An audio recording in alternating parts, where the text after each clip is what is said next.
Well, good evening, everybody, and welcome to the interview on this Sunday evening.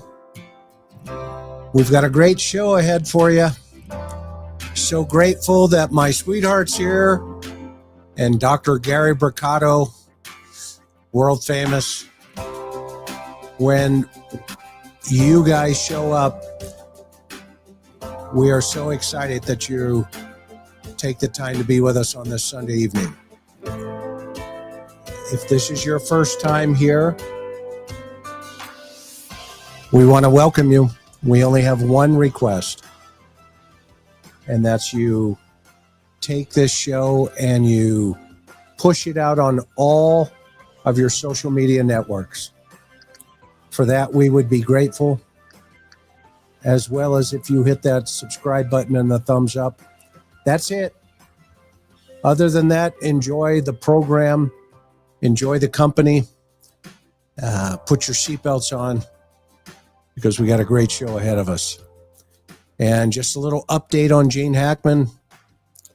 I don't want to say that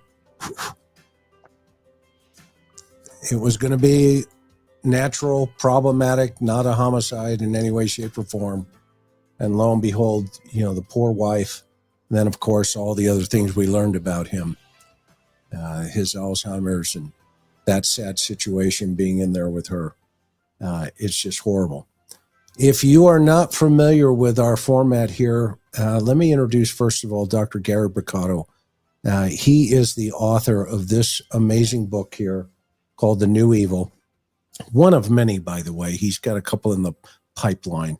But I talk about this one here because it is really a culmination of a tremendous relationship he had with Dr. Michael Stone, as well as Gary himself. He's got over 100 years, about 116 years of data on mass killers. And so he's really a world-renowned expert and understands the mind of these individuals, and he has put that experience in this book. So if you've not read it yet or you don't have it, please get a copy. It's on Amazon. You can pull it out. But he's not only been a professor, lecturer at Columbia University, but just all over the place. He also has a private practice in New York City and Manhattan, and you can look him up, Dr. Gary Brucato, and you can probably make an appointment with him and if that's what you needed. But anyway, that said, Dr. Gary, thanks so much for being here tonight, Gary. Of course, and I'll add that in my private and my forensic practice, I have a specialization, among other things, in autism, which is something that I think will be pertinent to the discussion. This will be pertinent in our conversation for sure. Yeah. And of course, batting in the upper right-hand corner is my love of my life. We are celebrating a great anniversary coming up here next week. I'm kidnapping her. I'm not telling the world where we're going. So that said, next Sunday there will not be a program. I will give you a heads up because we'll be on our way back from our kidnapping. And we will be on, I think, that following Tuesday. Yes. Not Monday. Monday, I think, is St. Patrick's Day, right? Yep. March 17th, a week from Monday? Okay. So we'll be on Tuesday. It's great to be here with everybody. And I just want to give a warm welcome to Dr. Gary Brucato. We really love having you on our show. Our audience loves you. And it's going to be a really good discussion tonight. So I'm really looking forward to being here, chit-chatting with you guys. And congratulations to the two of you. I don't know which number it is, but I hope it's a. We've been together 28 years. Oh, wow. Well, Couple of listen, weekends. I think we can all only hope to meet people someday who love us as much as you two clearly love each other. And it's a beautiful thing to see the synergy that comes out of your relationship. Well, I married way up, if you can't tell, Gary. I mean, I'm way out of my league here. So I just, every day I look over and I'm like, holy cow, God sent me an angel. Now, Chris, the people are saying in the audience that Peter Hyatt has passed away. I don't know if that's confirmed. He is a member of our foundation. That would be a great shame if that is true. Yeah, no, I know he'd been suffering immensely and he'd gone into hospice, but I didn't know that he passed until just 30 I don't know if seconds. this is accurate, but that's what people are saying. But that's a great shame. I'll have to call what a Greg. mind. Yeah. Well, our condolences go to his family and friends. That is for sure. So. Yeah, well, I guess we confirm first. Yeah. But, yeah. Oh. Well, that and I'll find out. We'll find out pretty quickly. Also, a big thank you to our incredible mods. Teresa M, Maui Girl, Mimi J2, Miss Sophia, and of course Laura Wadley. We cannot do this program without you, and for you, or we are grateful. So tonight, with Dr. Gary and my sweetheart Karen, we're going to talk about the latest document dump. But on top of that, we want to get Dr. Gary here to talk about, autism and how, that will play into the spectrum. So as always, it's important for us to remember, why we're here and why we're talking this evening. This is a victim-centric show. We concentrate on the victims, Ethan, Maddie, Kaylee, and Xana.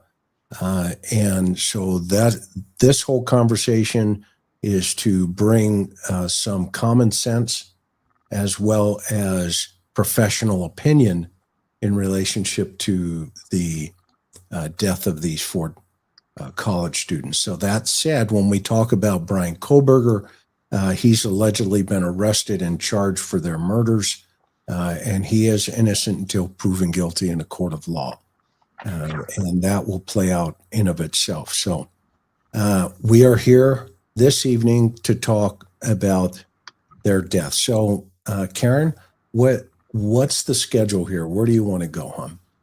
So the first thing we're going to talk about is, and there's been so much news accumulating over the past couple of days, because as Chris mentioned, there was a large document dump, thank goodness. And finally, I would say, let's not forget, this case has been going on for over 2 years, 2.5 years. And remember, guys, there's still a gag order, if you can believe that, a 2.5-year-old gag order on this, which I've never heard of a gag order lasting that long. It typically doesn't. But anyway, the new information we're going to talk about tonight is, first of all, the text messages between the surviving roommates the night, or I should say the early morning of the murders. They were texting while the murders were occurring, unbeknownst to them. We're going to look at those text messages. And then we're going to go over the chaotic 911 phone call, the transcript of which has been released. So we're going to look at that as well. And then we're going to go into what some of these motions say, what the defense has been putting out there, some really outrageous claims, if you ask me, in my opinion. But Chris, let's first go to the text messages. And then we really have a new timeline. So what we've done is we've taken the existing timeline of the night of the murders, early morning hours, and we've put the text messages information, like, layered it on top. So now we can kind of talk about literally minute by minute, based on this new information that's been released, of what we know about happened to the victims in that tight time frame.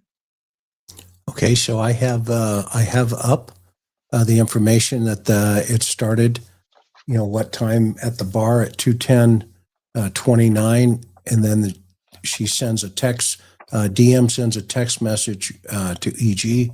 Well, and just before we even get kicking off here, do either of you or anybody in the audience have any issues that DM and the other surviving girl? And Dr. Gary, we've talked about this at length. I mean, would you agree that Ethan was kind of an anomaly here, that he was in the way, kind of like, do you think he was going after all of the girls in that house?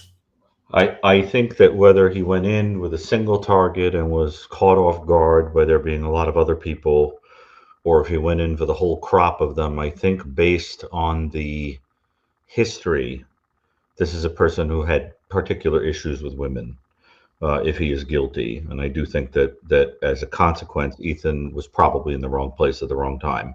The trouble with that is that one would imagine him experiencing a particular degree of anger toward Ethan, who would be somebody that would not figure into the fantasy that was being enacted at all.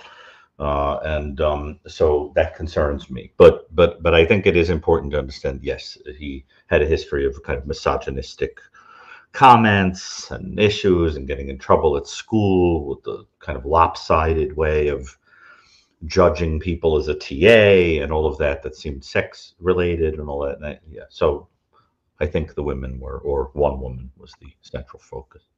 Okay, so that's a good clarity to kind of a starting point to kick off here. So, Karen, what's our timeline here? DM was awakened at 2:10, texting at 2:10, from 4:19 to 4:07 to 4:21. DM attempts to call BF. Now, this is where you're talking, right? Go ahead. Yeah, hang on for a second. So just let's layer in what we already know before we get to that. Okay. So we already know, and again, this will take you back to the search warrant affidavit the arrest warrant affidavit for the accused killer. And we know from that document, this was been released over 2 years ago, at 4 a.m., Xana got a DoorDash delivery. I'm sure you guys will all remember that. So that's kind of this, as we narrow in this and zoom in on this tight timeline, this piece of it. At 4:12, we know she was on TikTok on her phone. We have that. And so the time of the murders, according to the investigators, is between 4 a.m. and 4:17 a.m. And why 4:17? Well, we also know that a security camera from a nearby home picked up distorted audio voices, a whimper, followed by a loud thud, and then a barking dog. So all that's existing information that we already know. Now we have this information of what Dillan Mortensen, one of the two surviving roommates, was doing right around this time. And as it's on the screen, I don't know if you guys can see that or not, but from 4:19 to 4:21, she's on her phone trying to call the other surviving roommate, Bethany, and also she puts calls into Xana's phone, Kaylee's phone, and Maddie's phone, all of which went unanswered.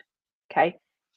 Now, I was going to jump in here, Chris, and just wanted to kind of pull back for a second just to give everybody an idea of what's going on. I know it's awful to think about visualizing being in that room or what these poor victims, what these college students were going through.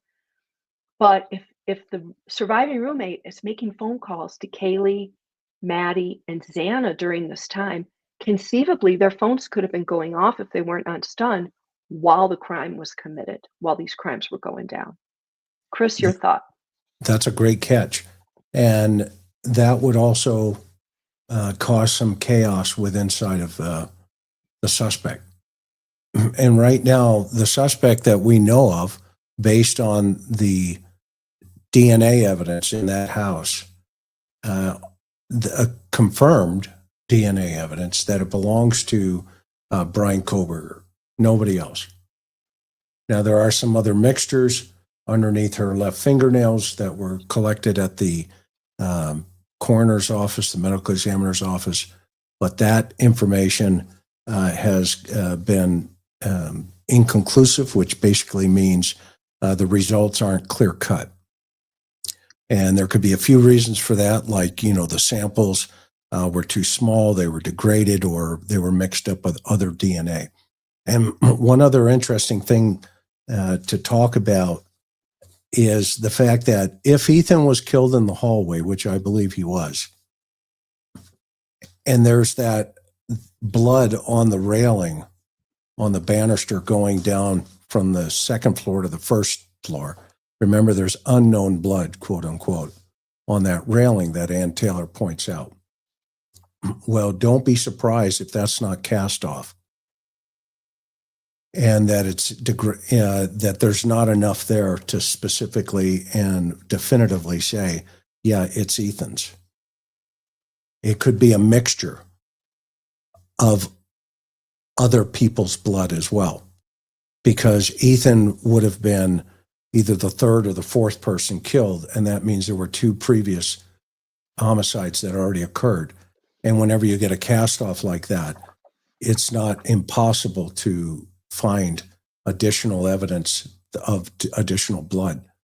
And so maybe that's why they couldn't definitively identify it, and that's why they have identified it as unknown person. And so don't lose a whole bunch of insight in relationship to that. It could very well be problematic blood that's unrecognizable. So it's basically a shrug of the shoulders, for lack of a better term, from the lab on that other blood, but it's definitively, there's no question that the blood on the snap belongs, unfortunately, to Bryan Kohberger for the defense. Thoughts? Dr. Brucato, what are you thinking? Well, what I'm thinking is that along those lines is that even if you were able to determine that there had been contact with other people, it's a kind of logical fallacy to think that that explains away the DNA that's on the snap and the touch DNA, that is. And of course, we have to step back a moment and think about the absurdity of being asked to believe. Of course, it is a defense being put forward, so one has to make one's mind up about it. But the absurdity of being told that while someone is out looking at the sky, stargazing, that a sheath with touch DNA on it with a 1 in 27 octillion chance of being anybody else's but a direct relative of the suspect makes its way under a body in a murder house. It's completely illogical, right? So what it feels to me like is a lot of let's throw a shiny over here and take your focus off of that. But that's very problematic, really hard to explain, unless, of course, you're going to try to make the argument that someone gives it to him, he touches it, and they plant it there or something like that. And don't think there aren't conspiratorial thinkers who are going to try to claim something like that in the general public. I've heard it all. But it is very puzzling.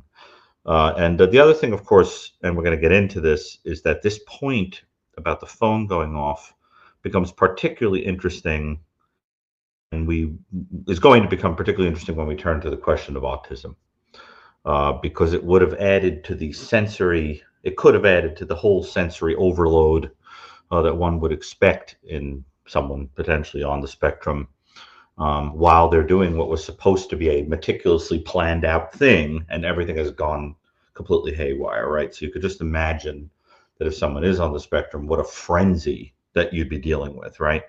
And imagine a ringing phone and that kind of thing adding to it. I don't think that's being figured into one's fantasy. So I think that's worthy of its own discussion when we get to it. But I think it's a great catch on Karen's part. That's a great segue into let's go to a couple of the mindsets of Dillan, potentially, the surviving girl who sees the brushy eyebrows, and now the correlating text messages that we know that were transpiring between Dillan and the other surviving roommate. And quite frankly, what Karen was talking about, Dillan trying to call, Kaylee, Maddie, etc., and nobody was answering their phones. And that is going on during potentially the time frame of the homicides taking place. So if Bryan Kohberger is in there and he's doing his thing, those phones are ringing. Potentially they are. Yeah. I mean, we don't know for sure. If they all had him on stun, you still would probably hear it. You could if it's quiet enough, Chris, what I just want to add something that I just want to underscore. So what we have up on screen right now is the text messages back and forth between the two surviving roommates, probably just after the killings occurred. And all of this, their language, what they're expressing, this terrifying moments, fear, and all that, it speaks to what we already were allowed to know from that search warrant affidavit and the arrest affidavit from 2 years ago. And let's not forget that the defense has filed motions and is trying to dismiss the testimony of the surviving, at least one surviving roommate, Dillan Mortensen. And you cannot get away from the fact that what she texts to the other surviving roommate is shows even more that, quote, shock phase that she was in. And this is a little more in depth, a little more insight into what she was feeling at that time, and all that. I'm glad that they've released this information, because it's a little ridiculous that defense would want to try to get rid of probably the only eyewitness we have to this. And again, things in that original affidavit are now on these texts that we're going to see. So I just want to make that point. Let's also keep into mind full context here, right, guys? Full context. This is a 2-minute snapshot, but it's not all the text. This, in my opinion, she's firing off and Bethany is firing off. The two of them are firing off. And what's interesting is in that 2 minutes that we're seeing right in front of us that they've released, only 2 minutes so far. Okay. We haven't seen the totality of these texts. I will submit that to you. But look what we are seeing. No one is answering. So that means in between these texts, to your point, Karen, she's calling. Or she's talking. She's trying to get hold of the other roommates. I'm really confused right now. To Kaylee, what's going on? Yeah, dude, what the F? Xana was wearing all black. Does that mean she saw Xana at some point during this time? Because she's saying Xana was wearing all black. Is she peeking out? Go ahead, Gary. I think it means that she saw Kohberger wearing a mask in all black, or whoever the killer was, that is to say. And because there was no sense there was a killer in the house, thought it was Xana wearing all black. Okay. And is basically saying, what's going on? Xana is wearing all black. No, it's like a ski mask almost. And that's just, the profanity says actually, So, but then it's very interesting. It says like he had something over his head and little. So it's kind of male, weird, right? male, female. Right. It's a little weird, but you have to picture a situation where they're probably, no, your mind isn't going to somebody just came in the house to kill people. So they probably look up and see somebody dressed all in black with a mask, and their first thought is, why the heck is my roommate dressed like that? And so it gives you an idea of the complete chaos of this scene, the confusion, the terror, and it's really scary stuff. Well, I'm just wondering if she didn't see Xana picking up the food order. Maybe that's a good point too. Because the food order, ding dong, 4 a.m.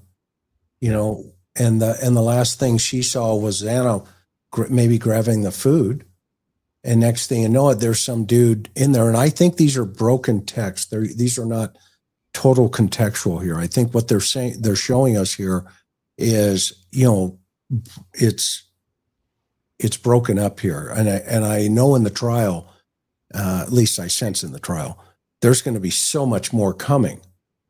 Okay. And, because she's saying here, Dillan's talking and saying, BF, I'm not kidding.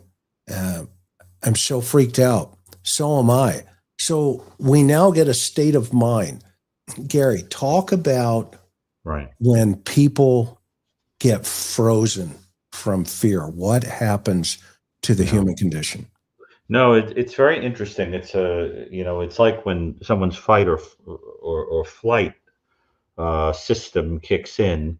There are some people that become frantic, and some people sort of close in on themselves and can't budge. And like a deer in the headlights kind of situation. To be honest with you, what I'm worried about is that the defense could make the argument that if so much rests on the eyewitness of the roommate, and the roommate was in a state of absolute terror and confusion, they may try to make the argument that how clearly could they see what was going on? How much could they cognitively process what was happening? This is part of the problem with eyewitness testimony generally, is that you're not experiencing and remembering in the same way that somebody would who isn't in a state of terror. And that's something I've been afraid of, is that they're going to try to attack it on that. And, of course, because there's been a delay game, say, how could you remember something from all the way back then? I mean, there have been studies of eyewitness testimony that show that it starts to deteriorate extremely rapidly. We don't remember things with eyewitness perfect, so these are problems that may be used in the defense. Karen, from a woman's perspective, what happens with fear? Yeah, that's a good question. Well, I don't just think it's women. I think it's everybody. You can freeze completely. You can be overcome with so much panic and terror that literally you freeze. You can't think straight. Your body's physically shaking. You can't put a thought together.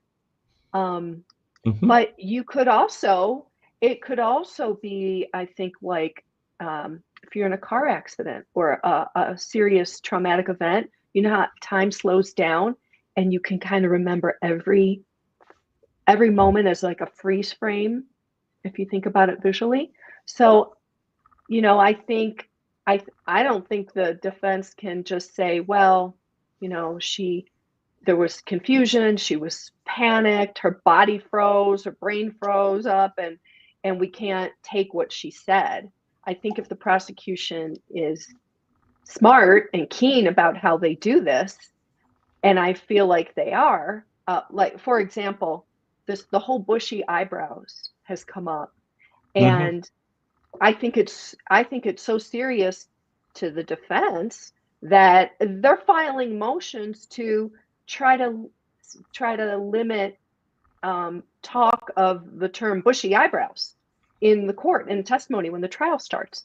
Well, why? Obviously, they look over at their client. He's got bushy eyebrows. And so I think if the prosecution is skillful, they'll be able to use some of the surviving roommate's testimony and what she says. But yes, because we know she gave either 3 or 4 different interviews to police. And in there she says, I was drunk. My brain was foggy. She gave like pieces of different pieces of information that were consistent, but then, I think all that's admitted. I think everybody knows that. It's a college student on a Saturday night. Okay, going into Sunday. But I think even with the fear, the panic, the shock, and the terror, she was able to say enough that has allowed prosecution to be able to use some of that to a jury. My opinion. What do you think, Gary, based on that? I mean, I think it's a good analysis. I just think, let's just say there's nothing that stops a defense team from trying the kitchen sink approach, right?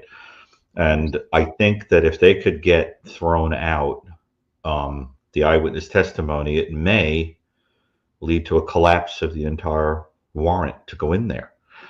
And so there would be a very serious reason to try to knock that witness's eyewitness testimony down. The easiest way you do that is you say they were compromised, they were anxious, it was dark, it was late at night, they might have just woken up, it's been too long for them to remember accurately. It's a shame, but these are the kind of things people go through. They're badgered. I'm worried also about that it could be a terrifying experience for the witness. It's going to be very hard because there's going to be a real desire to knock her down because of how much relies on her as the justification for a lot of this. So it's very worrisome. Don't you think, Chris? They really may go after her. Well, I think it's going to be a huge tactical error to do that. Well, and I think her value, quite frankly, is very limited. You do? I mean, I do. And here's the reason why I think that. What Bethany's going to be able to say is, it was some male. He was white, male. He had what appeared to be a mask and bushy eyebrows. I can't identify him. I can say, some structural build, but I don't know if it's Bryan Kohberger. And that's it. I think the prosecution's going to keep her right there in that lane. They're going to ask her, were you intoxicated? Yes. Did you drink that night? Yes. And so all you're saying then is bushy eyebrows, white male, how many? One. In that house. That's correct. No further questions. If Ann comes at her, and I think the judge is going to keep the scope of that conversation within the context of how the prosecution approaches her, within the scope of that questioning, they're not going to go on a fishing trip. They can't. The judge will prevent it because the prosecution will say, Your Honor, out of the scope, I object. And the judge is going to say, you're right. Stick. And you know how we know he's going to do that? He just did it in the hearings in the Franks hearing, where she wanted to go after the IGG, and she started going into left field, and the judge stopped her and said, wait a minute, we're not talking about the car here. We're talking about the investigative genetic genealogy. If you want to do that, that's fine. You can have a separate Franks hearing on that. But this hearing is about the lab and all this other stuff. And so I see this judge going to maintain a course of control over the defense. And I think the value that Bethany and Dillan bring to this, they're going to put Bethany up there and they're going to say, were you in the house? Yes. Did you see anything? No. No further questions. And then they're going to put Dillan up there and say, were you in the house? Yes. Did you see anything? And she's going to say what she says. And then they're going to ask her, did you identify Bryan Kohberger? She's going to say no. Right? Okay, well, what did you see? What was your description? I saw a white male with bushy eyebrows and he had a face mask on. I can't say that that's him. Okay? And I think if Ann Taylor goes after her to say, well, isn't it, blah, blah, blah, et cetera, the jury's just going to look at her and go, okay, but why is that relevant? Because they're going to be prepping themselves for these horrific crime scene photos. And I've seen defense attorneys try to tear up witnesses. And next thing you know it, they drop the crime scene photos on them to the jury. And that turns into resentment, and it turns into the jury going, now we're going to really pay attention to what's going on here. So, and she knows, she's an experienced trial lawyer. She's going to be walking, a real fine line here with her, as we say, the creaks in the house, right? Which we can't hear now, literally, okay, because the house is gone. I think if they go after her, it's going to be a real problem. And this is why she's trying to stick this stuff and get rid of it. That's a really interesting point, Chris. I guess what you're saying is, at the end of the day, it would be a terrible look. Yeah. To go after her. I mean, the jury would not care for it, right? I mean, it looks like, doesn't look good. I mean, right? Put yourself, to your point, Gary, put yourself, and Karen, put yourself in that jury box going, well, yeah, why are these girls why are they alive? What's going on here? Why are they alive? Why did he pass them? And then all of a sudden you start introducing the evidence of the slaughter upstairs. Oh, yeah. Right. On the third floor and the second floor. And then I love this one down here where Bethany instigates this, who's down at the very first floor, says, run, come to my room down here at the very bottom there.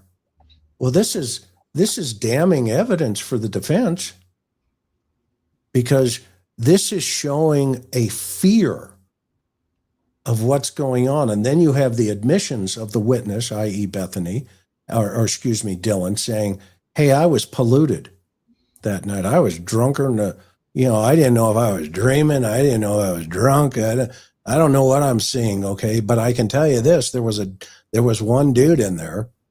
I can tell you that because we're all girls, and I've never seen this guy. And that's all they're going to want. That's all the prosecution's going to want. And then they can, take it from there.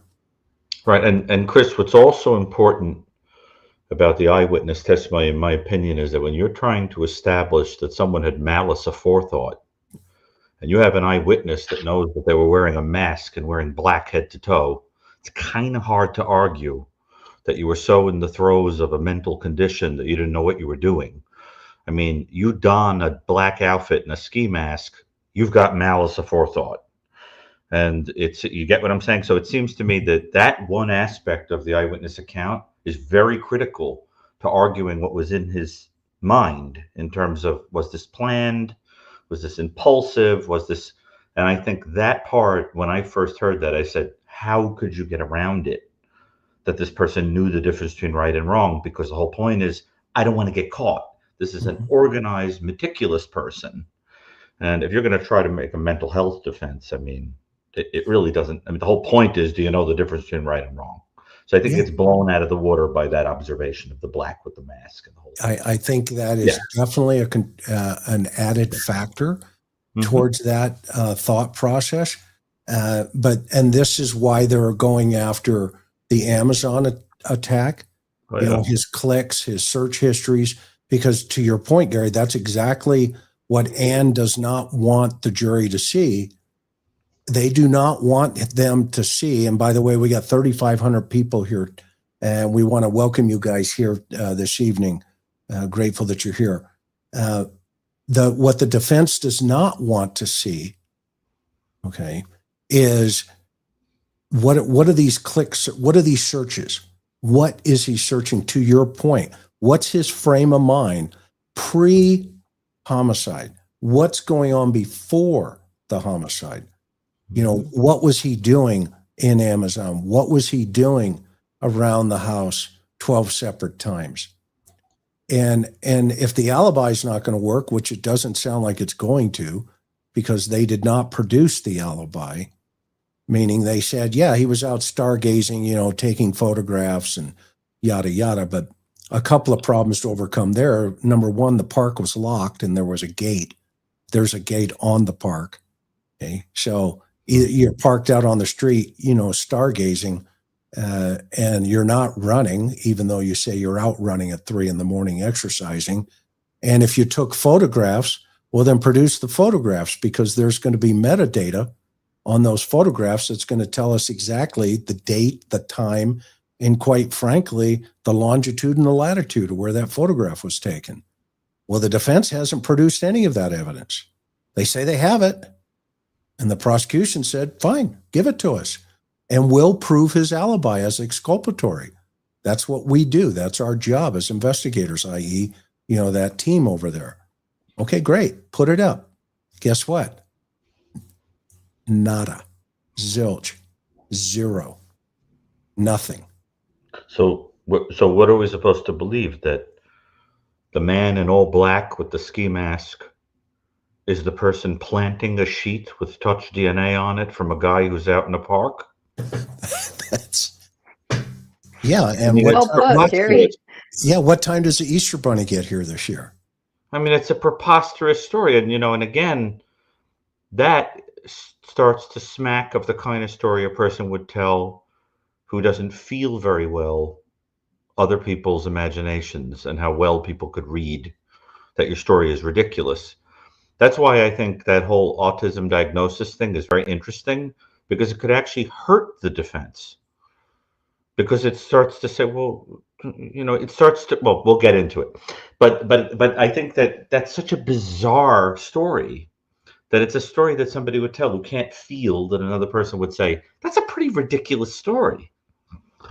You see what I'm saying? It's like a failure of imagination of the other person's thought process. And I have to tell you, I can't picture them letting him do a lot of talking during this trial. I think anything that comes out of his mouth is either going to weird people out, or he's going to get super controlling. And I think they're going to be like, just let us talk. And part of, I think, why there are many reasons I think they went with the autism thing. But I think one part of the strategy is like people are going to be looking across a room at him, and he is going to look controlling. He is going to look strange. He's going to be staring. And part of it is to preempt it and create a sympathy picture, so that you're not looking at him going like, that guy creeps me out. You know what I mean? Like, I believe every word of this because all you got to do is look at him, that kind of thing. So I think there are a few reasons for it, but I think it's strategic also for that reason. But that story, I got to tell you, it sounds like something you could have come up with something better. Let's put it that way. If it's a made-up story, yeah. So let's stay on course where we're at here, right? Look at 4:32. Yeah, we're getting there. Mm-hmm. Right? Sends a text stating, please answer. This is a present tense impression, and because she's perceiving some type of event, and an excited utterance, i.e., please answer me, please. It's almost like she's begging. Yeah. Then she's so intoxicated, she falls asleep. And in one of the other documents, she says, look, I went downstairs and to Bethany's room, and I can see both of these poor kids, and I call them kids because I've got kids older than them. We do, Karen and I. So we got this idea that says, and those of you in the chat, I'm not trying to be disrespectful to anybody. I'm just being, a dad, okay, for lack of a better term. I could see my own daughter completely in shock if she had been drinking, that even made it worse. Okay. To go downstairs and run into her girlfriend, and the two of them, literally, I can see them holding each other all night, mm-hmm. in total fear. Oh, sure. Why isn't anybody answering? Well, and then they go to sleep. They fall asleep, according to testimony.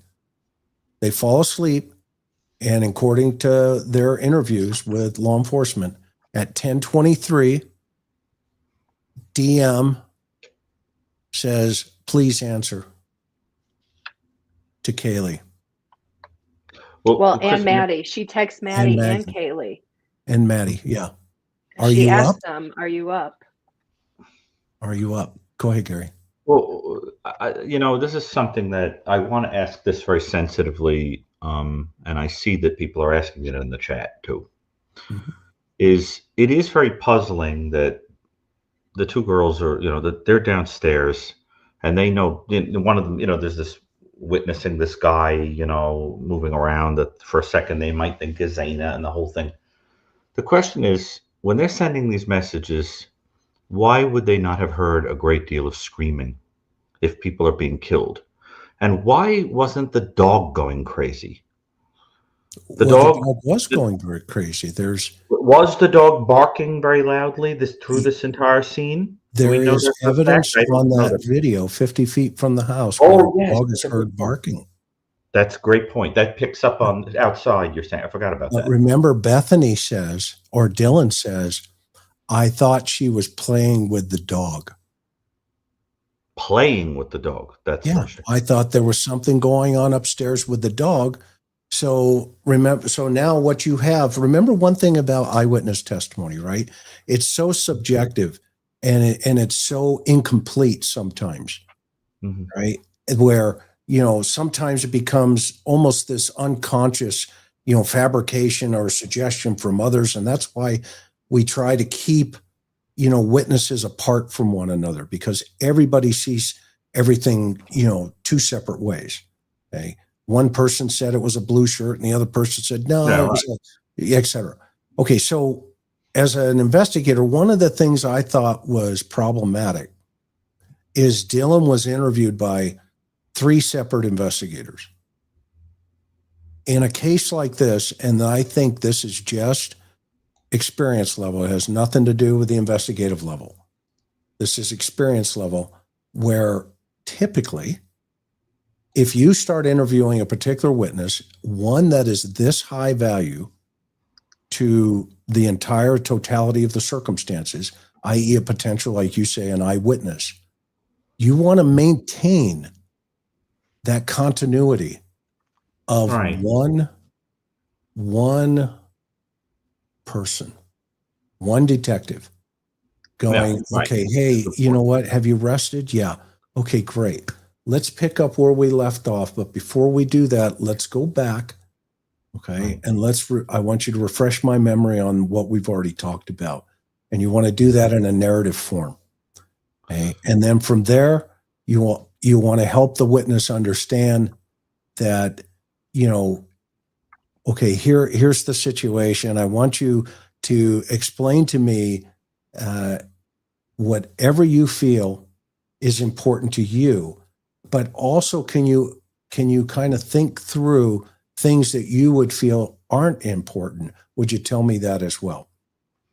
And from there, you reverse it and you have them tell you the incident from the end to the beginning, backwards.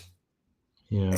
And I can tell you, from teaching, interviewing and interrogation, when there's jeopardy involved and when there's stress involved and when people are lying and when people are telling the truth, even though there are slight inconsistencies going backwards, that clarifies the consistencies going forward. And you now have verifiable information that you can say as an investigator, okay, I saw that at the crime scene. They don't know that. I saw this at the crime scene. She has no idea. And that's when the detective, you're seeing this detective hopefully taking notes and going, okay, Dillan said. And that's why you have 3 or 4 versions of what Dillan said. The challenge there, in my opinion, is it should have been with 1 detective and not 3. Because the other 2 now are going to add their observations into the conversation with their interview with Dillan. Interesting. Yeah. Very, and Chris, your point earlier about that we may not have all the text messages. It may be that there was a description given of hearing a lot of commotion, screaming, things like that. We just don't know yet. And the other thing is, look, this is why it's a problem. There's no house, because we don't know how sound would have carried at all. I mean, I'll just tell you as an example. You know, Chris, for a book we're working on, I was writing about the Lizzie Borden case, right? So what did I do, being me? I went to visit the house. I visited the Lizzie Borden house in Fall River, Massachusetts, on a trip. And what I did was I had my friend with me, and I said to him, I do not believe that Lizzie could be in that house and her stepmother collapses on the floor and is axed to death in the bedroom above, and she doesn't hear it. So I said to him, go up to the bedroom and tap your feet. And I'm going to be down here on the first floor, and I want to hear what I said. And it echoed, boomed through the entire house, just the tapping of a foot. I said, that's it. She knew. There's no way she would have heard it. Well, it's exactly the same thing here. We don't know how sound would have carried in the house, and it would matter when you're asking questions like that. The other thing, of course, is that I want to be very sensitive about this is, Chris, it could just be that the injuries made it impossible to make noise. I mean, I don't know if that's something you want to get into, but it is puzzling that you could have 4 people killed and there's no mention of any screaming or loud no commotion like that. And I don't understand it. I find it very puzzling in that kind of Columbo way, keeps you up at night. Does it make any sense to you? Well, as someone who's investigated homicides, I'm sure it does. You know what I've come to learn? Yeah. You just don't know until you talk to the suspect.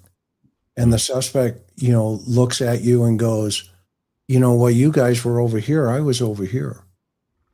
And while I was over here, you guys were over here. Okay. And I mean, I've had interviews with suspects where the first thing they've told me is I didn't want to scream. I didn't want them screaming, so I cut their vocal cords. Look what happened to Brandon Wilson, a 9-year-old little boy. He's not the first thing or Matthew Checky. The first thing Brandon Wilson did was cut his throat from here to here. And within 7 seconds, by the way, for the audience, within 7 seconds, that little boy bled out. Now think about that. 1, 2, 3, 4, 5, 6, 7. No more life. Gone. Arterial spray. Because every heartbeat is spraying that wall. And when I see people, when we see people go, well, there's no way one guy could have killed 4 people. Yeah, there is. He could have done it in less than 15 seconds. Absolutely. It's possible. I've seen it. I've stood over many people to prove it. And so if, like, for an example, he ambushes these 2 girls sleeping in a bed upstairs, probably intoxicated. They were probably in a dream state, had no idea what was going on. And if he gets the advantage instantaneously, just on the first one, and then simultaneously attack the second one. I have a case right now. I can't talk about all the details, but there are 2 victims in a bed. And Gary, maybe you're involved in this one in the cold case. They're a boyfriend and a girlfriend laying in the bed. The suspect jumped between the 2 of them, okay, with 2 separate knives and simultaneously started stabbing them. Mm-hmm. Okay. They were dead within a minute or 2. Okay. Maybe 3. Okay. And so that's not something that's out of the realm of possibility. And so what's really interesting here is when he comes downstairs after attacking, Maddie and Kaylee, and now he's confronted with Xana and Ethan. Okay. That's a game changer. And you pegged it the very first time we started talking about this guy. You said this guy is going to be A, B, C, and D in his personality type. And then they arrest Kohberger, and everybody starts saying to you, holy cow, Dr. Gary, how'd you get that guy? Well, you know what? He's a number, where did you put him? A number 16? If he's guilty, he'd be a 16, yeah. Of the mastermind type. Yeah. He's up here in a number 16. So if you get a chance, if you're new, watching us, there's only 4,000 people here almost. If you go to Gary's book, look at number 16, okay? Gary pegged this guy before they arrested him. Personality type. They didn't know we didn't know it was Bryan Kohberger, that we were talking about a Bryan Kohberger at that time. Okay. But lo and behold, it turned out that, guess what? Yeah, he was doing this. He was doing that. He was doing this. This is the kind of thing you're going to see. Okay. And so, you know, I don't want to keep going off into off script here for what we've been talking about tonight, but you know, this is why these types of words that Ann Taylor's trying to prevent, you know, to come in about, you know, let's not use certain terminology, right?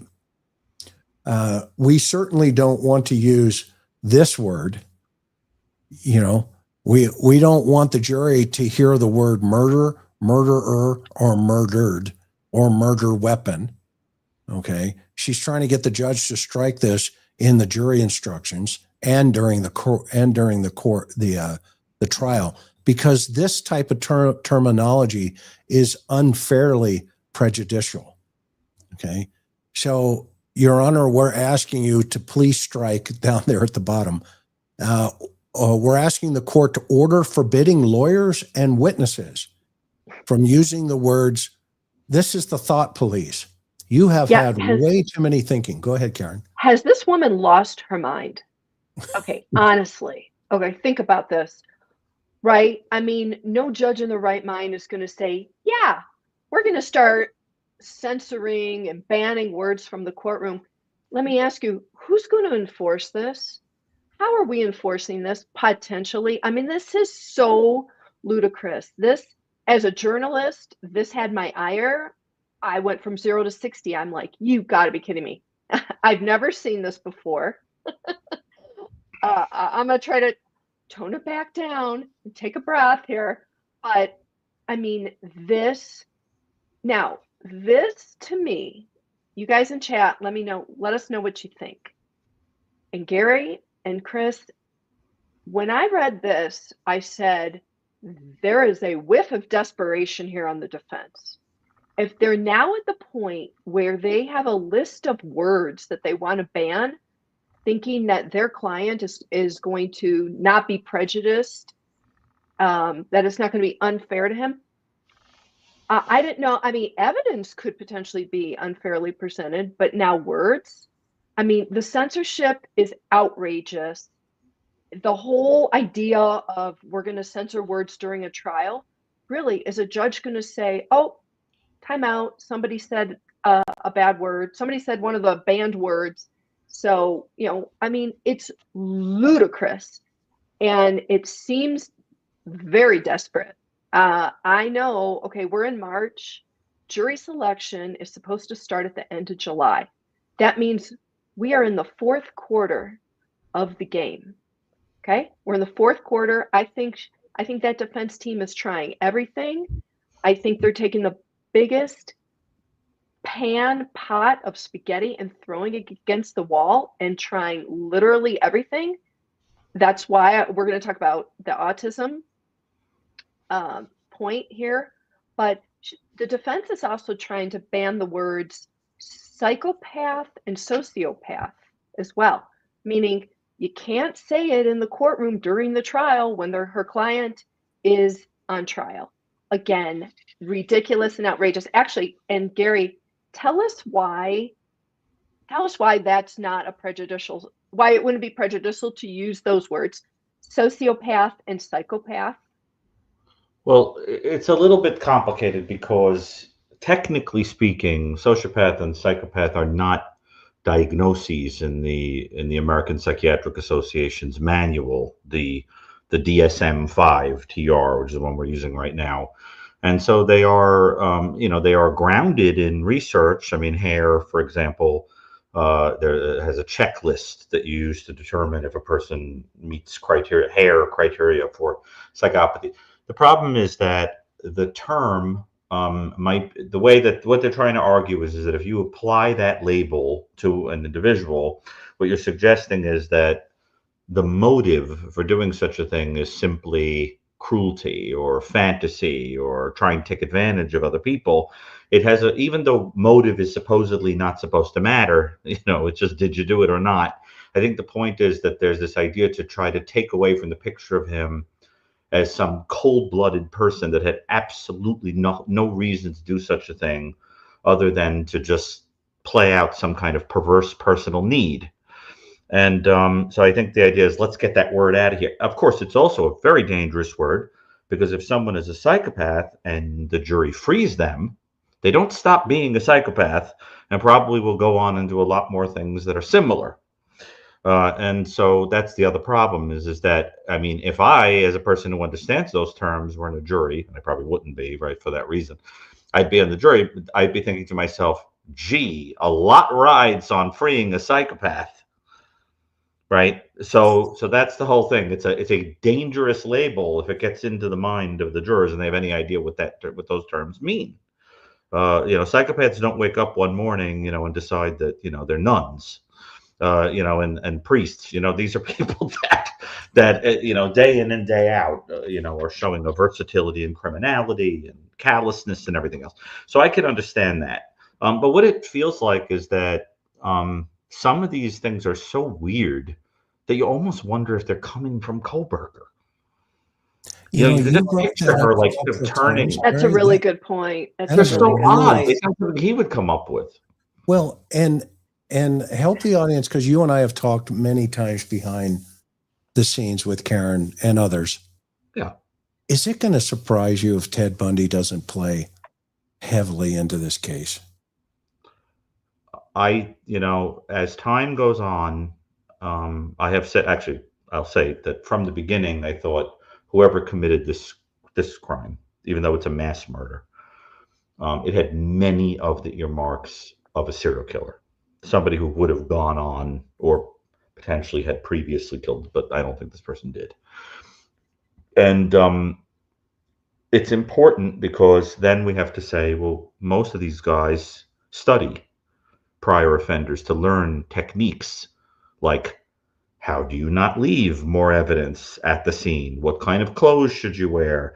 How do you survey if you do, right? How do you, how do you secure a victim? Why do you pick this particular person? Why was there no screaming in the house? Is there a reason that they knew how to do a certain thing in terms of killing a victim to diminish that? The getaway, the plan to get out of there with leaving as little evidence as possible. It just seems to me that this person would have studied. And of course, we all said before we even knew that the suspect was a criminology student, this person has studied previous offenders. There's no question. And, it's interesting to think about who did things like this. We have to start to wonder about that. And then you start looking at the particular things that are done. You say, well, there are little aspects that remind me of this serial killer and aspects that remind me of that serial killer. And so that, I think anybody's guess is reasonable. But there are things that do smack of Bundy a little bit. I wouldn't be surprised at all. You've pointed out, Chris, for example, the notion of committing a mass murder in a sorority kind of style situation, right? I mean, I think the Chi Omega scenario for Bundy could have been a mass murder, but I think we have to look at how many casualties there actually were.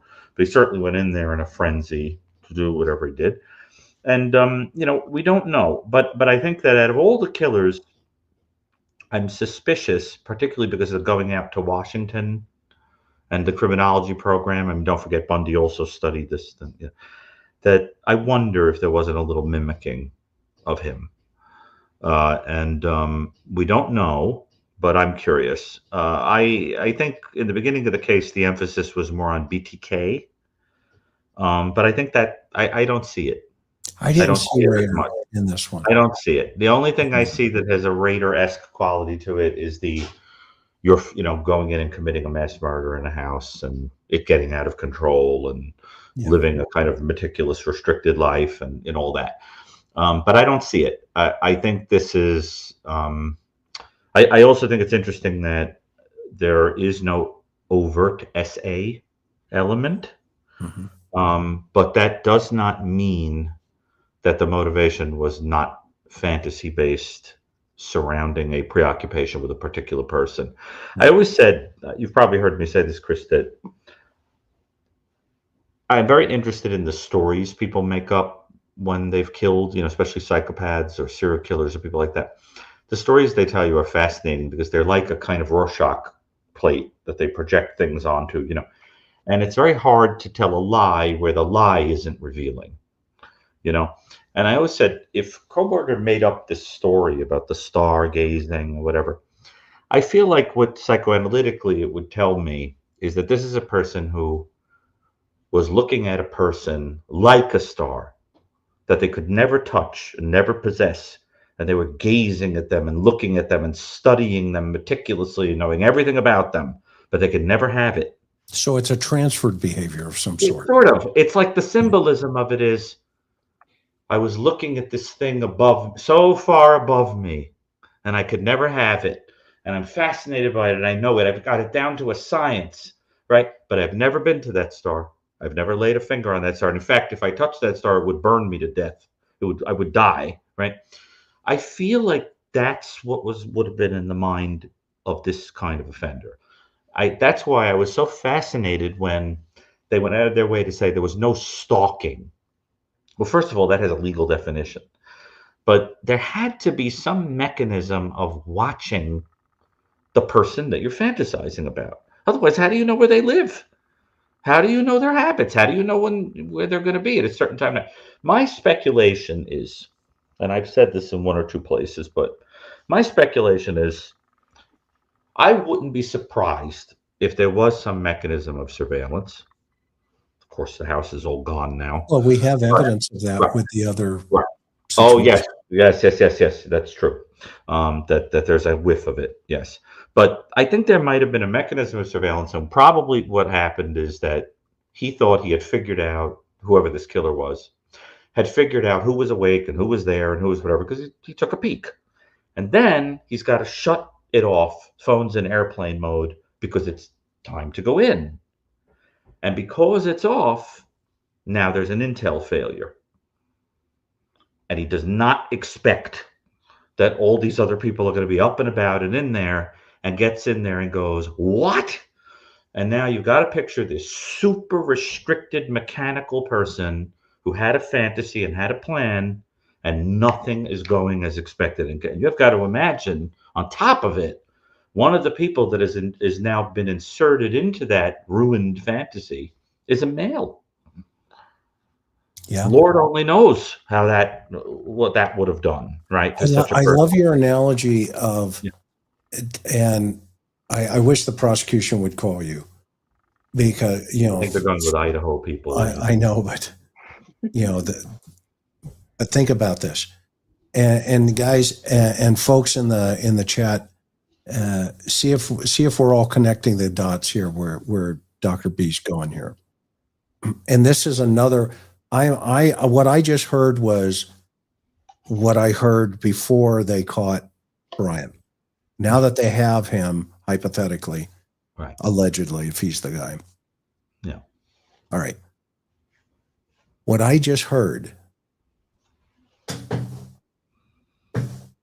was very clearly this far off fantasy observation. Mm-hmm. Okay. And it's almost like this merging of up here.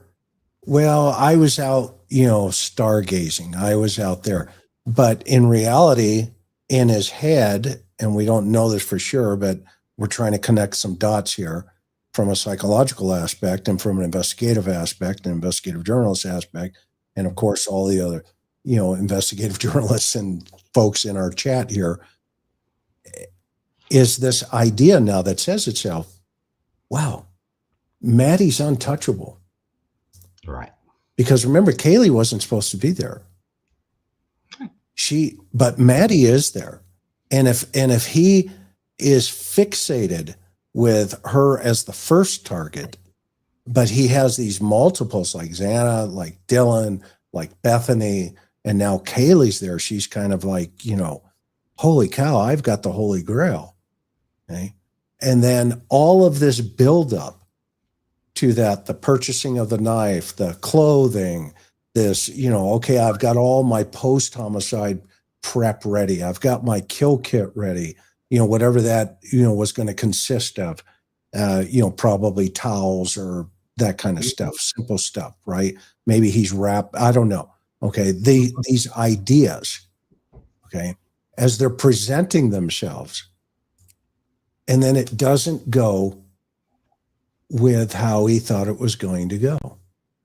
Exactly. And all of a sudden, he also realizes after this fight with Ethan, I mean, Ethan was a big kid. He's 20 years old and he's a fighter. Okay? I mean, and everything in his fantasy now goes from an organized to a disorganized offender, and it starts to fall apart. And next thing you know it, he's out of gas, but he's reliving it. And now he's projecting it as, I was going by the park, I was doing this, I was doing that. But you picked up on something a long time ago, and I'm going to repeat this for the audience.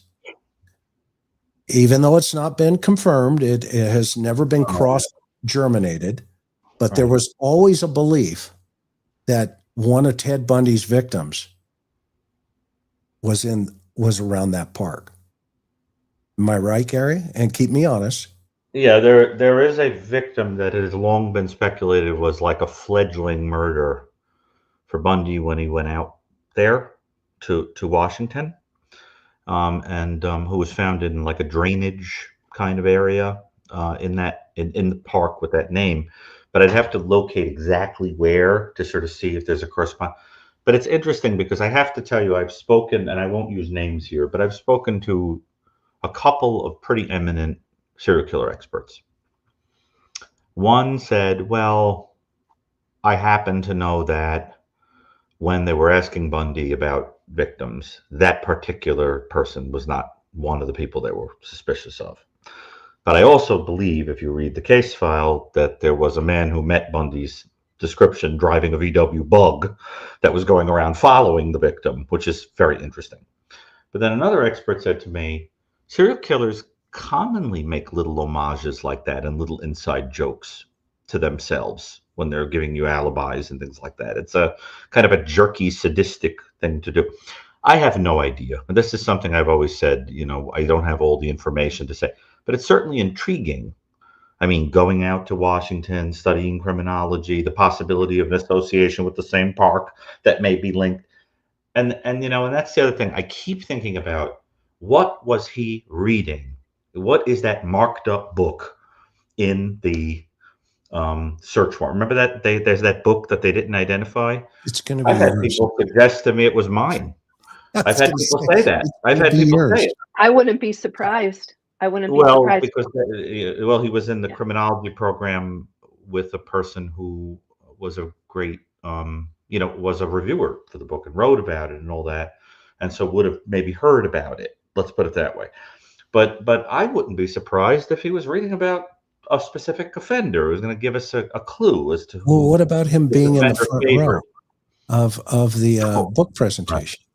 Right. You mean Margaret Atwood? Right. Yeah. Well, I do think he had some kind of weird preoccupation with that whole idea of like breeding and, the Handmaid's Tale style thing. The reason I wonder about that is, remember the woman who went on a date with him and said that he weirded her out and then sent her a message saying she had great birthing hips. Remember that whole thing? Yeah. And then being at the Atwood talk and all that, I sort of started to wonder, is this how he thinks about women? Is this kind of idea like that you're basically like chattel, that are supposed to produce a certain kind of offspring or something like that? It's an interesting thing. All I know is he has weird ideas. He's a weird guy.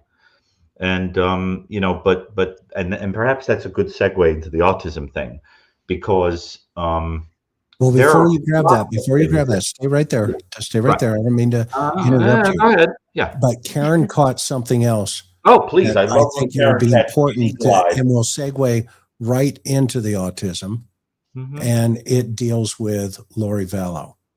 Oh. Karen? So this is one of the motions that the accused killer's defense attorney wrote and presented to the court. It's in with the court. And if you can't read it, I'm just going to summarize this a minute. So Ann Taylor's making the argument. Well, I should say previously,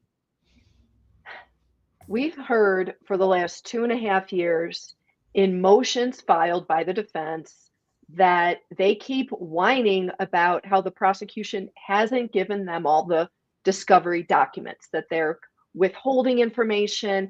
And when they do give them information, it's so much overwhelming information that they can't Ann Taylor can't possibly process it. And it would be unfair for her to be expected to do this before the trial.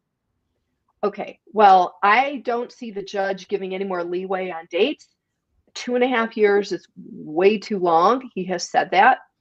And so in this particular writing, this motion, Ann Taylor says, look, in one of these examples that she cites, she says in the Lori Vallow-Daybell case that the state, apparently the prosecution for that case, failed to turn over, she claims, approximately 5,000 pages of discovery, yada, yada, before trial.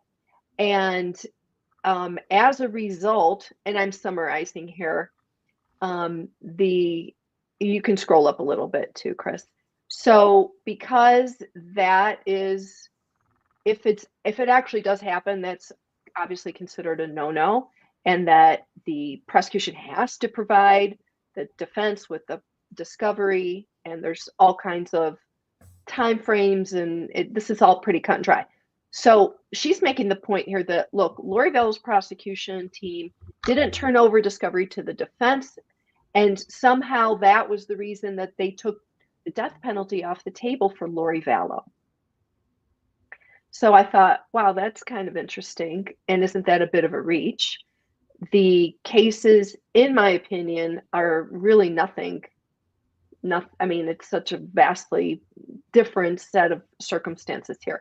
But anyway, I thought it was interesting that this is one of Ann Taylor's arguments in her motion to try to convince the Ada County judge, Stephen Hippler, to take the death. Ann Taylor's trying every which way, from Sunday to get death penalty taken off the table.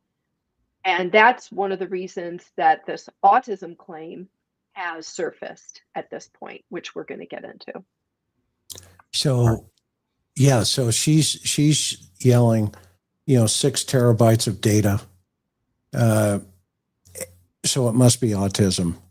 If that doesn't work, it's got to be autism, plan B.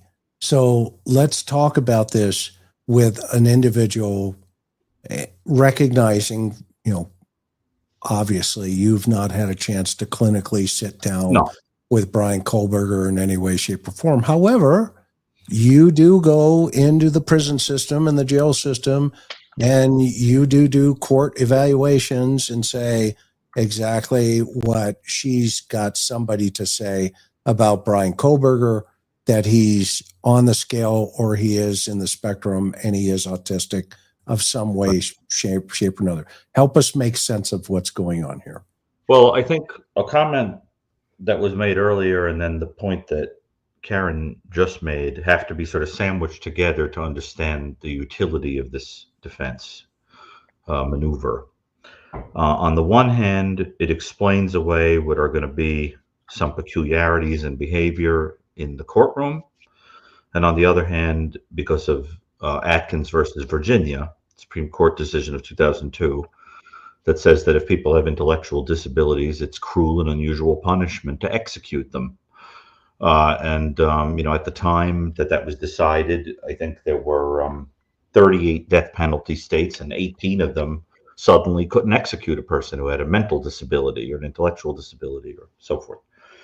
And then there was a little bit of change as time went on to that, but that's beyond the point here. So I think that it's one of these things where they're sort of saying, like, we're going to try to use it in a third way, which is to sort of mitigate, to say that it may mitigate the culpability. It explains what you're seeing in the courtroom, but just in case he's found guilty, It'll also be helpful for getting the death penalty off the table. So it's a sort of catch-all thing. Now, I want to say, as somebody who has worked a great deal with people on the spectrum, that one of the things you learn with people on that spectrum is that they are among the most harmless people in all of the psychiatric categories. They are virtually never violent. When there is violence, it is usually because one of two things is going on. Either there is an overlap with some other thing. For example, being a psychopath and being autistic are not mutually exclusive at all. Not mutually exclusive. They're a little difficult to disentangle sometimes, but they're not mutually exclusive. A person can also be enraged by something that they can't adjust to or so forth and become violent because of a factor in the outside that has pushed them over the edge. But they don't tend to engage in perverse, outrageous, meticulously planned fantasies that involve going in and butchering people, unless there's also an element of psychopathy or some paraphilic perversion or some other thing that is also present in the individual. For example, there is a case that was in the media. I just talked on Court TV about it a couple of weeks ago. A guy called Bryan Kohberger, I want to say his name was. Kohberger. No, not Bryan Kohberger. I think his name was Bryan, something like that, Kalo.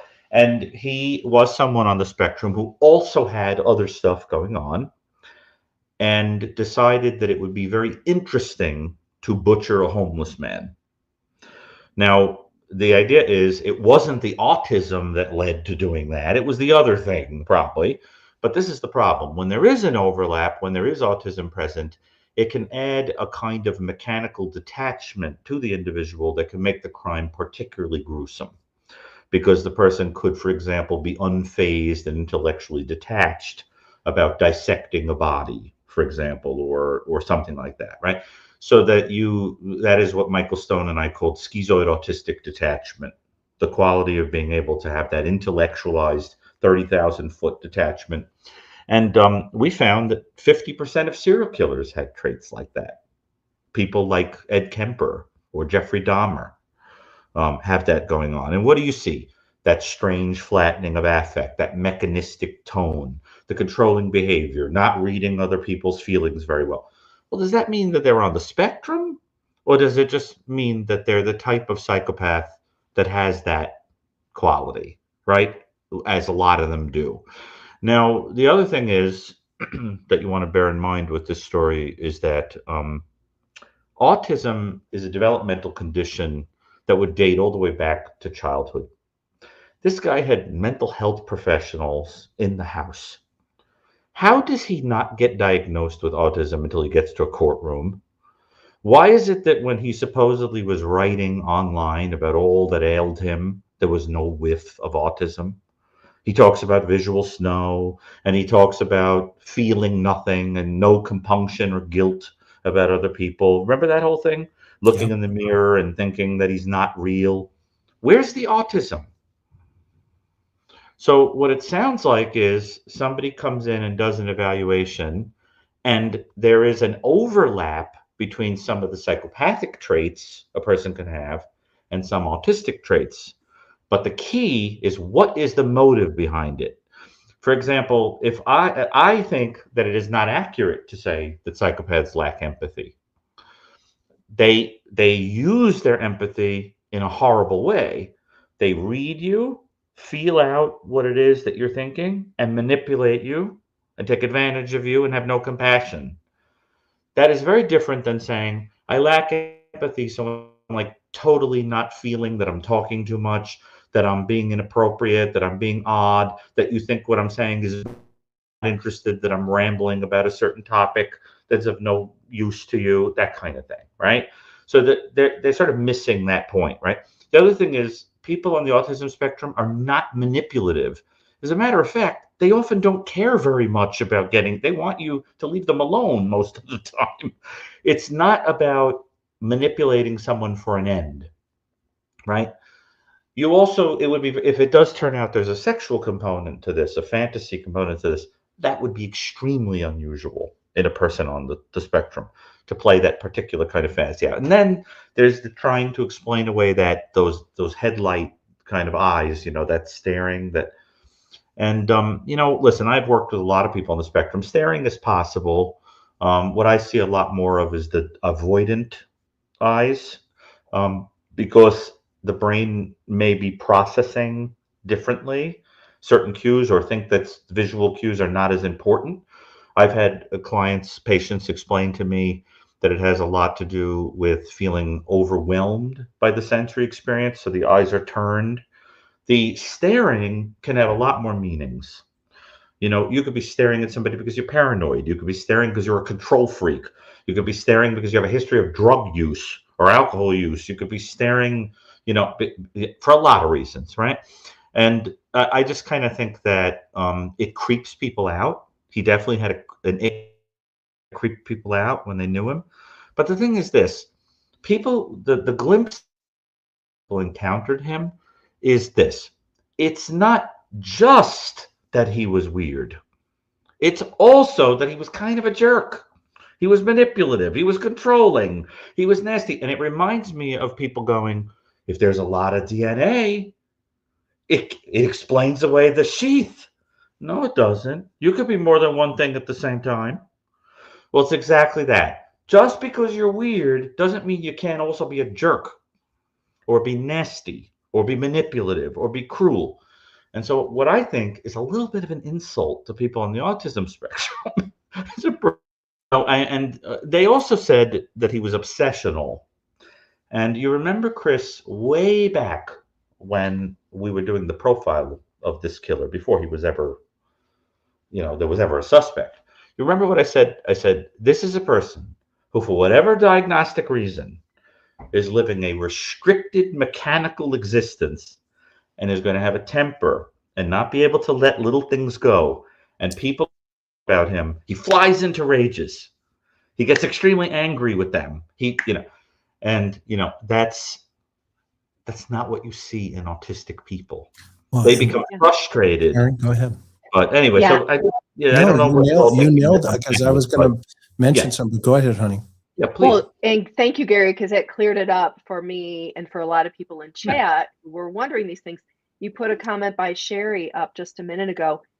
I fully agree. I think this could extremely backfire with the jury for the defense, because autism really is so much more common now today. Even if you don't have somebody in your family or in your immediate circle, you may know somebody. And I agree with that other comment. The average common sense thinking person on the jury is going to be like, wait a minute, why are we blaming this on autism? And I just think the prosecution could, bat it out of the park for whatever expert defense may want to put up. And that's if this gets by the judge, right? I mean, the judge may say, no prior history, it's too late to introduce this, sorry, you're done. Who knows what the judge is going to say, but I think it could absolutely have a detrimental effect on her case. Well, that's a very smart point, Karen, but I think this is what we have to do. I think we have to be agnostic about it, and we have to say, okay, for the sake of argument, let's say he has autism. Well, that would help explain some things.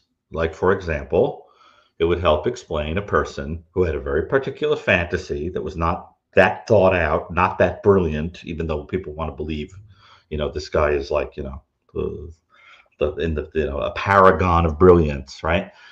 And would have been freaked out by things not going according to plan. And it would have been an absolute frenzy. And that's where I think your point about a potentially ringing phone would come in.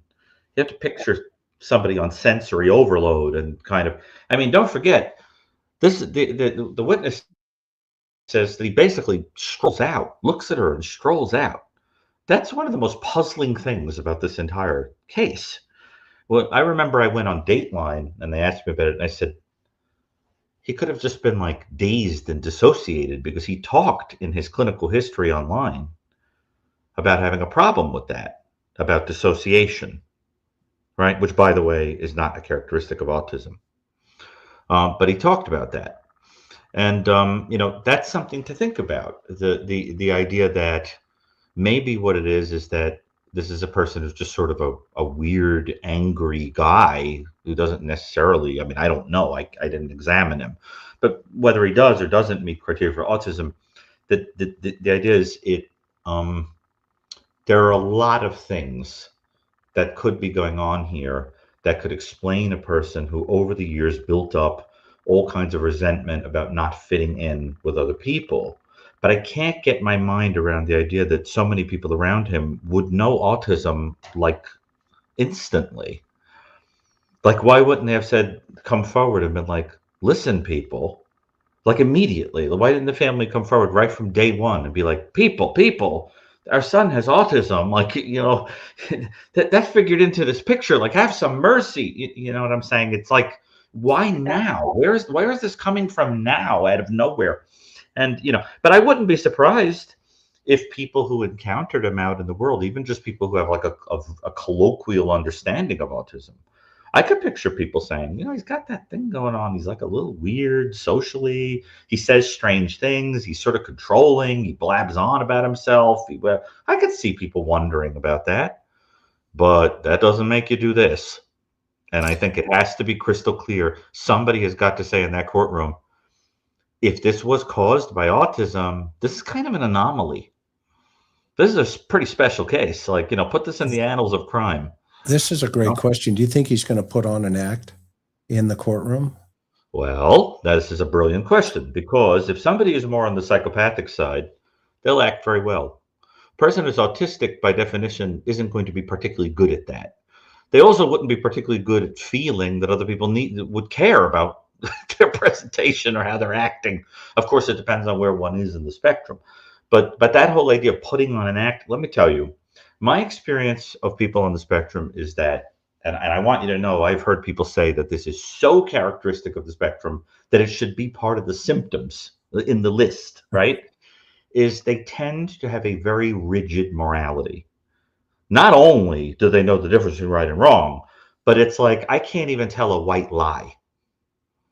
Like, someone rings the doorbell and says, I'm here to kill mom. Is mom home? And you can't say, no, to protect her, because it would be a lie. Yeah, the that kind of thing, that, right? So it's like the idea that you'd go, wouldn't he be better socially? He would be acting all the time to seduce people and make friends and everything else. His thing was that he was bad at it, supposedly, right? Now, I think when you're asking, whoever was doing this analysis should have watched that video of him with that cop who pulled him over. First of all, I don't see anything weird about the eye contact in that video. But secondly, he is a master manipulator, an absolute master. He is not saying weird things. He is not breaking down under anxiety and doing bizarre things and flailing or looking all over the place or getting worked up. He is totally cool and totally in charge and a total master manipulator. That bothers me. So I'm not making any judgments about whether he's autistic. I see it both ways. But I think that whoever's doing the evaluation, they should look at things like that, don't you think? You've seen the video. Yeah, and I think that, what Sully was pointing out a minute ago about that traffic stop, I mean, he has total cognitive, conversations with the officer. He's very in control. In fact, he's even trying to manipulate the conversation where he's saying, well, yeah, right. In Pennsylvania, we don't have crosswalks. And the officer, you can hear her go, oh, wow, okay. Yeah, sure. Yeah. And, this idea that all of a sudden now they find this loophole in the death penalty laws in Idaho that says, well, you can't take somebody, with a lunacy defense. Basically, that's the terminology for it over there. Mm-hmm. And so what they're trying to do is paint him into the picture of, that autism somehow fits the picture of this lunacy, this lunatic defense, which I think you eloquently there just laid it out. They're saying, Well, no, it's actually the opposite, and it could backfire based on the 911 or the 911 or excuse me, the text messaging that Karen was talking about.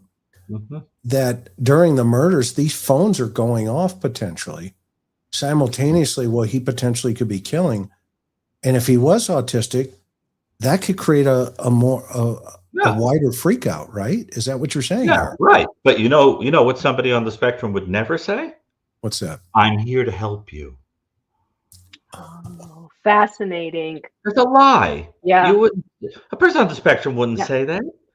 The imagining that in order to get you to calm down, I've got to tell you a lie like that. That's a use of empathy for manipulation. That's a psychopathic thing to do. That's not an autistic thing to do. See? So that's what I'm saying. Like, just say that to the jury and blow this up. Yeah. Gary, I want to ask you. Or try to blow it up. Yeah.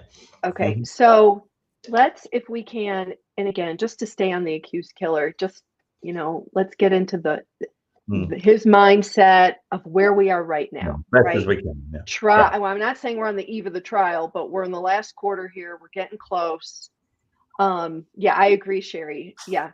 And I'm wondering who punted on autism? Did that come from the accused killer, or did that come from somebody on the defense team clearly not up to school on autism and symptoms and stuff? But what I want to ask you, Gary, let's just kind of take a step back and review what we know. Okay.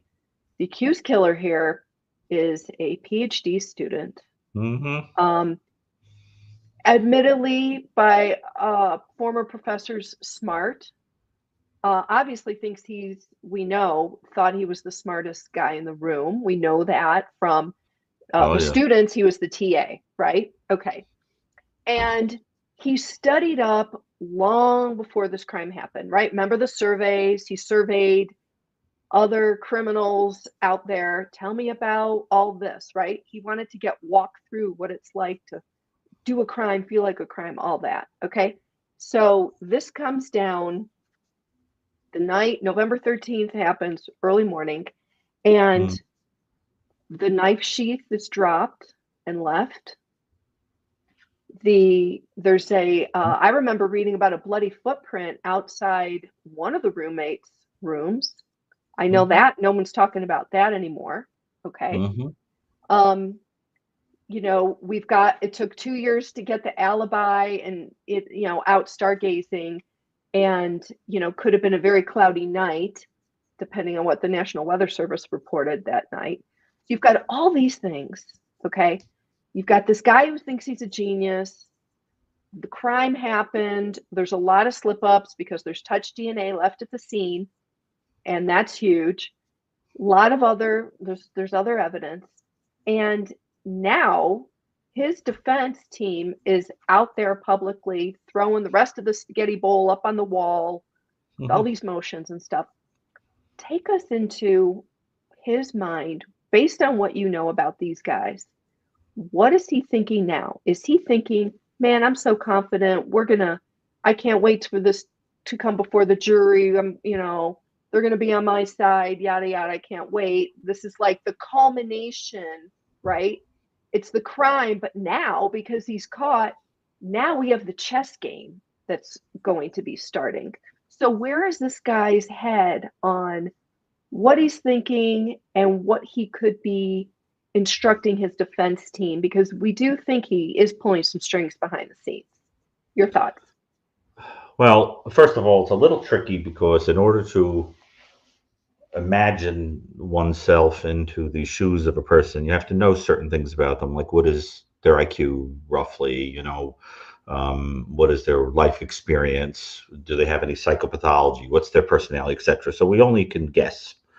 But the glimpses that are here suggest to me a person who, for whatever reason, has developed a horrifying grudge or anger about feeling that the playing field in life has to be leveled in some way, and he has to be a kind of master of control and domination and manipulation over other people to exact some kind of taking of control. And what I think is that if that's true, you would see that across the board. This is the kind of person whose personality would leave a trail of instances of exploding on people in an angry way and being super controlling with them and leaving them feeling that they were like a crumb, right? That I'm talking down to you and you're a moron, and we've all encountered people like that. In fact, sometimes people can be so controlling and so condescending that you really even have to wonder if they're basically sadistic as an overcompensation for feeling small and pathetic and invisible and everything else. And what I think is that the stories that we have sound a lot more like you would see in a person who's got a grudge and thinks he has to be smarter than everybody to basically compensate for something about himself. So we have to picture that in a secret way, a person like that would be thinking, I'm listening to all these stupid cases in my criminology classes. If I did that, I would have done it better than they did. And they'd be sitting up there talking about me. Like, I got to listen to this dummy story. Can you imagine if I turned my brain to crime? Boy, these people better be, they should be happy that I don't turn my intelligence to evil, because God, would I be good at it? That kind of thing. And you got to picture a person who's thinking something like, look, I'm going to probably be able to get myself out. I'm going to wangle myself out of this. But even if I don't, maybe I'll get to stay alive, and then fine. They'll be telling my story everywhere. That kind of thing.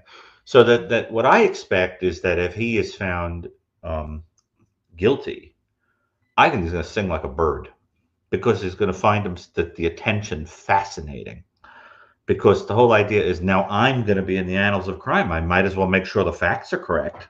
I mean, this is the kind of guy, you use the technique that you go in and you say, yeah, I heard that, I don't know, it was really a pretty quick murder, but in one case, but in the other one, the person really put up a fight against you. The person says, excuse me, they didn't put up any fight.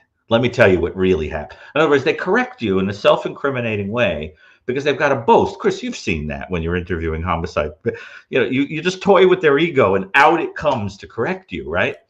And he would love, to your point, if he was, let's say he took a plea deal, hypothetically, okay, to get the death penalty off the table, right. and no, we have no idea that this would ever happen, but as a hypothetical, don't you see him sitting in the prison system as kind of a heavy fan base, and cops coming to him on other serials? Break that down for the audience too, Gary. Oh, I mean, can you, right? Yeah. Well, I know of 2 serial killers that have been informally asked about the Kohberger case. Their opinions on this, right? I'm not saying law enforcement did that. I'm saying I know of people asking them. I think that, and by the way, that happened with Bundy. Bundy was consulted on the Green River killer. Green River, yeah. Right? So there is this idea of like, let's go to you for your expertise. The Hannibal Lecter style thing where you go in and you ask one killer about another. All I know is that if he's found guilty, I think what he's going to do is, since he's going to be rotting in jail, he'll embrace it. He'll find himself fascinating. And, I think ultimately what will happen is he'll want to correct the record and he'll sing like a bird. But until then, he's going to, do everything in the book to try to outsmart people. I also think that with a little bit of pressure, if you had really, really smart prosecution, they would intentionally try to get him to heat up and blow up in the courtroom, sort of like John Douglas famously did with Wayne Williams. Do you remember the Atlanta child killer? Yeah. Remember the famous story? Right, the famous story John Douglas always tells, where he said that they should lean in real close when he was on the when he was testifying, and push him just a little bit to get him to heat up, and it worked, and he exploded, and he showed his true nature in front of the jury, and he was cooked, toast. Well, I think the idea here is you just have to get this guy to feel out of control, and he'll pop. And I think what they're trying to do is preempt it. Because believe me, if he's anything like I think, even his attorneys have gotten a taste of it. And they're saying to him, "Don't do that. Don't do that." Can you picture him allowing the lawyer to know more than him? I mean, can you imagine, especially a female? Picture. Yeah, no, I mean, he's arguing over a crosswalk in Pennsylvania. Yeah, right, exactly. So you got a picture that she's going on, you know, she's telling him, and he's going, "Actually, you know what I think would be a really good idea?" You know, that kind of thing. And so that eventually could cause a division between them. It could cause a, you know, if that's true. Well, let's help him, Gary. Let's help him. Seriously, right? I mean, tonight you just revealed, because you know, and this is firsthand knowledge, there are other serial killers talking about him. Yes, I know for a fact. Right. And so, Bryan, if Ann or any of you are listening, okay, you already have competition. You're losing. You're losing. I mean, do you think of it? I mean, I don't think some folks understand, I mean, all the time, right? I mean, this is kind of what you do, kind of what we do, you know, in the Cold Case Foundation.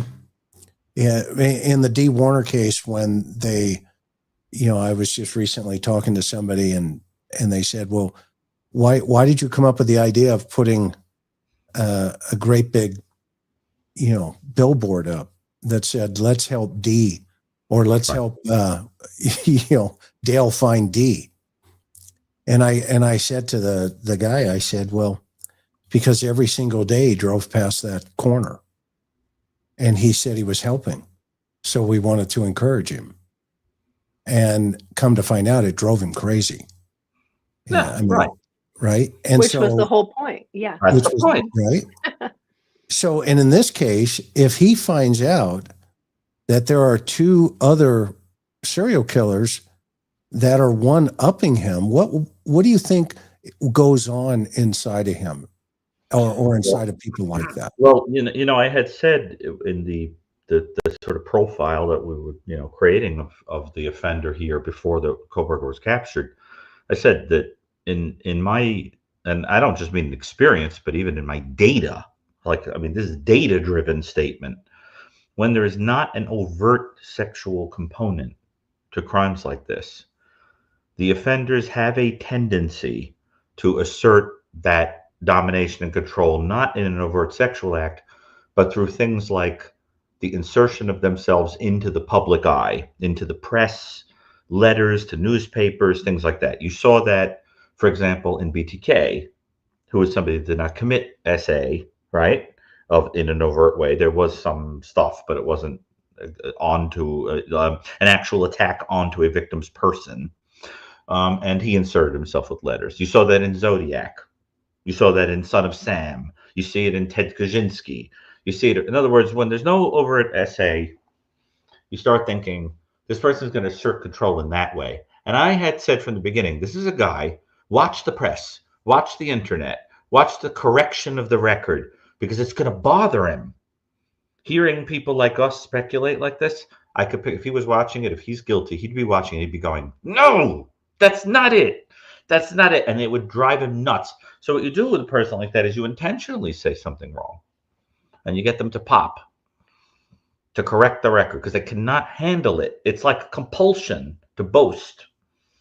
And I think there has to be a little bit of a pushing, and out it'll all come. Because anyone who ever encountered him said this about him, that he was a fact corrector. He couldn't even hold it in with a cop. Yeah, you know how what it takes to have the chutzpah, the unmitigated chutzpah, to try to talk down to the cop. You know how many people in the audience have been pulled over by cops that said things to them that were so ridiculous, but they know not to fight with the cop. You just say, "Yes, officer. Absolutely, officer." It's like blowing, you don't say, right? You respect them. And Chris, did you ever have a person that was so respectful to you that you had a little mercy on them? Because actually, I used to just give them the lecture. Right. You'd get and the not the ticket instead of the ticket. But if you were an Adam Henry, that's what we used to call him. Okay. I'm not going to use the verbiage. It's not necessarily, but we used to call them AHs.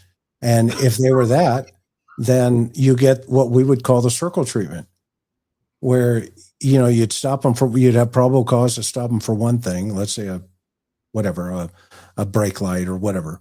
And then, they're like, I pay your salary, and, they get on that rant, and you say, okay, no problem. Can you turn your left blinker on for me? Just a second. You walk to the back, and you're right. Okay, good. Can you hit your brake lights for me? Wonderful. And you do a circle on the car. Do the headlights work? Do the flashers work?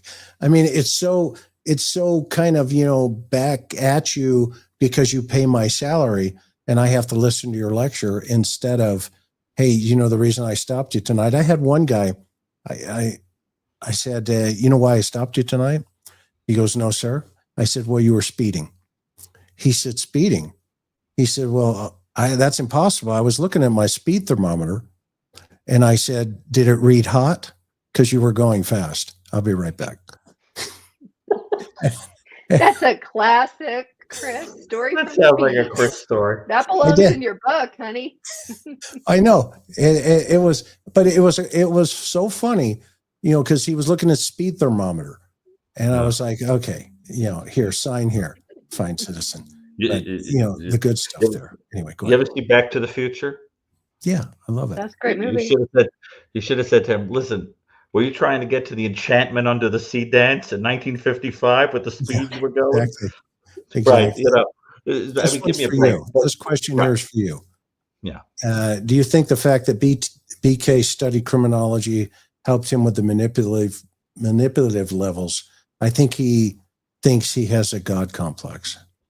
Well, I think that, and this again is interesting when you think about this question of if there's any autistic component, is you have to picture somebody who might be so interested in the science of something that he thinks, I've got to try it myself just to understand. It's like when Sherlock Holmes, who, by the way, people sometimes say was on the spectrum too, and some people say he was a psychopath. It's interesting that, like, he would try poisons on himself because he needed to know what they were going to do to a person, right?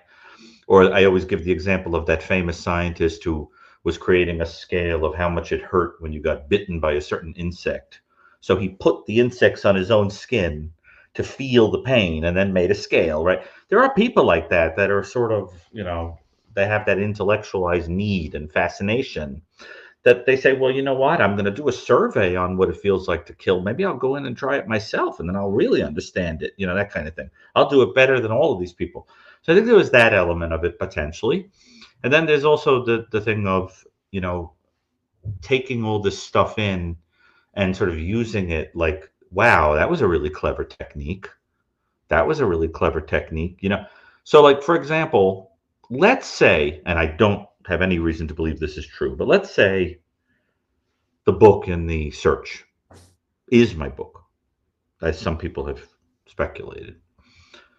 Where would the page number take you? The page number takes you to a description of the Zodiac killer, a category 16 killer, by the way, a mastermind killer, who wins the confidence of a female victim by doing the following. He loosens, what he does, he tells a woman driving a car, Kathleen Johns, tells her, your wheel looks loose. I have tools, I'll fix it. He then actually loosens the wheel. She goes to drive off, the tire goes flying off the car, and he says, I'll take you to a gas station. Get in the car, I'm here to help. And then when he's in the vehicle, tells her he's going to kill her and the baby. Okay. Now, doesn't that sound an awful lot like the story of breaking into someone's house? Remember that accusation, breaking into someone's house, and then the person wants help with security camera, and you potentially manipulate it to watch them? Remember that whole story? Yes, about we do. Might have, sounds an awful lot like that kind of ruse, right? And so that's interesting. You have to wonder about that. If he's not reading it there, he'd have to be reading it somewhere. It seems like this is somebody who would have studied things like anatomy and where you would want to hurt people with a blade to eliminate, to kill them. Somebody who would have probably had a very specific fantasy that was played out over and over and over again for probably months, if not longer than that. Somebody who had a very particular prototype in mind of what he's attracted to and thought he couldn't have, the star that I can't touch, right? Somebody that would have studied things like surveillance, how to not leave traces, right? I mean, don't you think, Chris? I mean, so little was left that this person had to meticulously study police procedure. Yep. I mean, why is there no blood in the car? Did he bring a change of clothes? Did he wear booties? Did he have a lamp on his head? All that. And and remember, we probably are going to find that if he bought this stuff, if he's guilty and he bought this stuff on Amazon, it wouldn't have been like 2 days before the killing. It's going to probably be months before. I wouldn't be surprised if he bought it before he even had a victim. As part of the First, there's a fantasy, and then you go out and you cast the fantasy. First, you write the movie script, then you find the actress to play the role. And I think that's what he did. That's why we remember early on we were all wondering, and even remember, Karen, when we went to that one street where the girl had her her undergarments taken out of her suitcase and stuffed in the door frame there. And, the question was, did the timing of this, I mean, it was just so weird that, I mean, how far was the house, hon? I mean, what, 200, 300 feet from 1122? If that, yeah. Very close. Very close. And when you stood there and when we were standing on the street looking at the house and looking where that event took place, what was going through your mind as a woman? Well, as a journalist, I said, there's no way these aren't connected. And here's the other tip off too.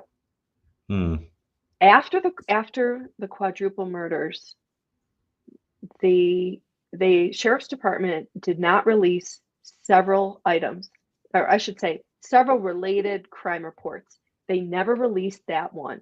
It happened in March of 2022. Okay, the killings happened November 13th, like about 6 months-ish later. Okay, It's very telling. If they're unrelated, release it. Why not? It's a campus crime that was reported. Okay, So for me, that is a huge litmus test. I'm also going to throw into that the scalping of the dog named Buddy. Yeah. Be Still My Heart, unbelievable, okay? Yeah, which happened 2-ish months, 8 weeks, something like that, again, before the quadruple murders. Okay, now, I'm not here to speculate. I'm not going to speculate, but I have a question to everybody. Again, if that dog scalping, if that was totally unrelated to the murders, they'll release that report like you would anything else. The fact that they have kept it all under that umbrella, oh, well, we're investigating the quadruple murder and they keep it tight, tells me there's enough information in there that they don't want out. And who knows, maybe the prosecution doesn't need to touch either of those in presenting their case to the jury. But the fact that they tucked it all together, I'm sorry, the skeptic in me is going, what was going on? Again, I'm asking the questions. I'm not casting answers here, but was somebody practicing? Was somebody in the neighborhood? Was this part of, as to your point, Gary, the start of the fantasy, and then it got honed over time? These are obviously fair questions to ask. Well, another thing that is possible, because unfortunately, the turn of mind I've developed after having to learn too much about serial killers, is another way to think about it is that those things could be done to frighten the people in the house into getting security cameras. Because then you can manipulate the Wi-Fi, you can manipulate in other words, you got to get them to put cameras in to manipulate. And serial killers do things like that. So I'll do something horrifying right outside the house, and then we'll get cameras. See, is that kind of thing. And so it's interesting to think about. Also, remember, we don't know where he was. He was studying remotely from about January or so on. Yeah. And so that it's entirely possible he was out there. Now, Chris, you and I both know from experience with offenders that people of the type who do things like this, they don't just have it all in their mind and then go out and do it. Usually there's a buildup. It's usually sexualized in nature, where you're playing fantasy out, you're researching things, you're using certain fuel of what you find on the internet. You know what I'm talking about, Chris. That kind of stuff. And you're engaging in more petty things, like Bundy, for example, is watching women through windows, right? Or stealing underwear or things like that might happen.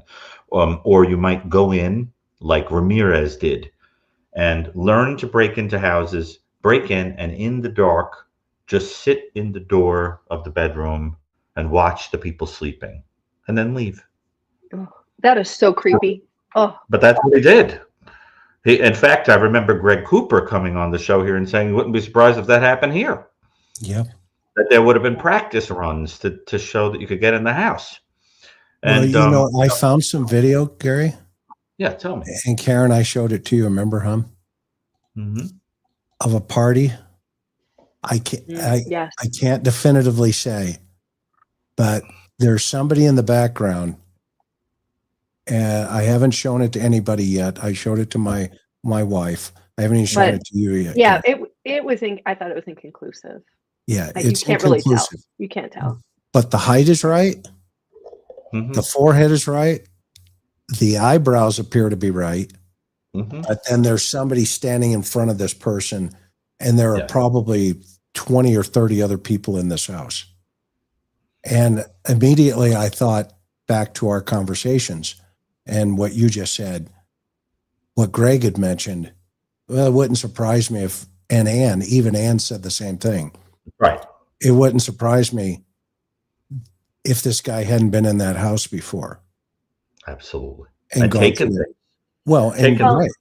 And it would, for somebody to go in and commit the crime in such a tight, short period of time, one would imagine that if the killer wasn't in the home, then he had lots of looks inside the home, because you have to know, otherwise you're opening doors, it wouldn't have gone off so quickly.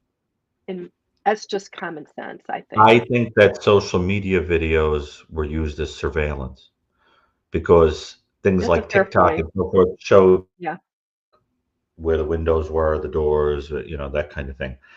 And if you remember the book Red Dragon in the Silence of the Lambs series, the serial killer, the Tooth Fairy, is a guy that works for a company that does digital transfers, I think it is, of home videos of the insides of people's houses.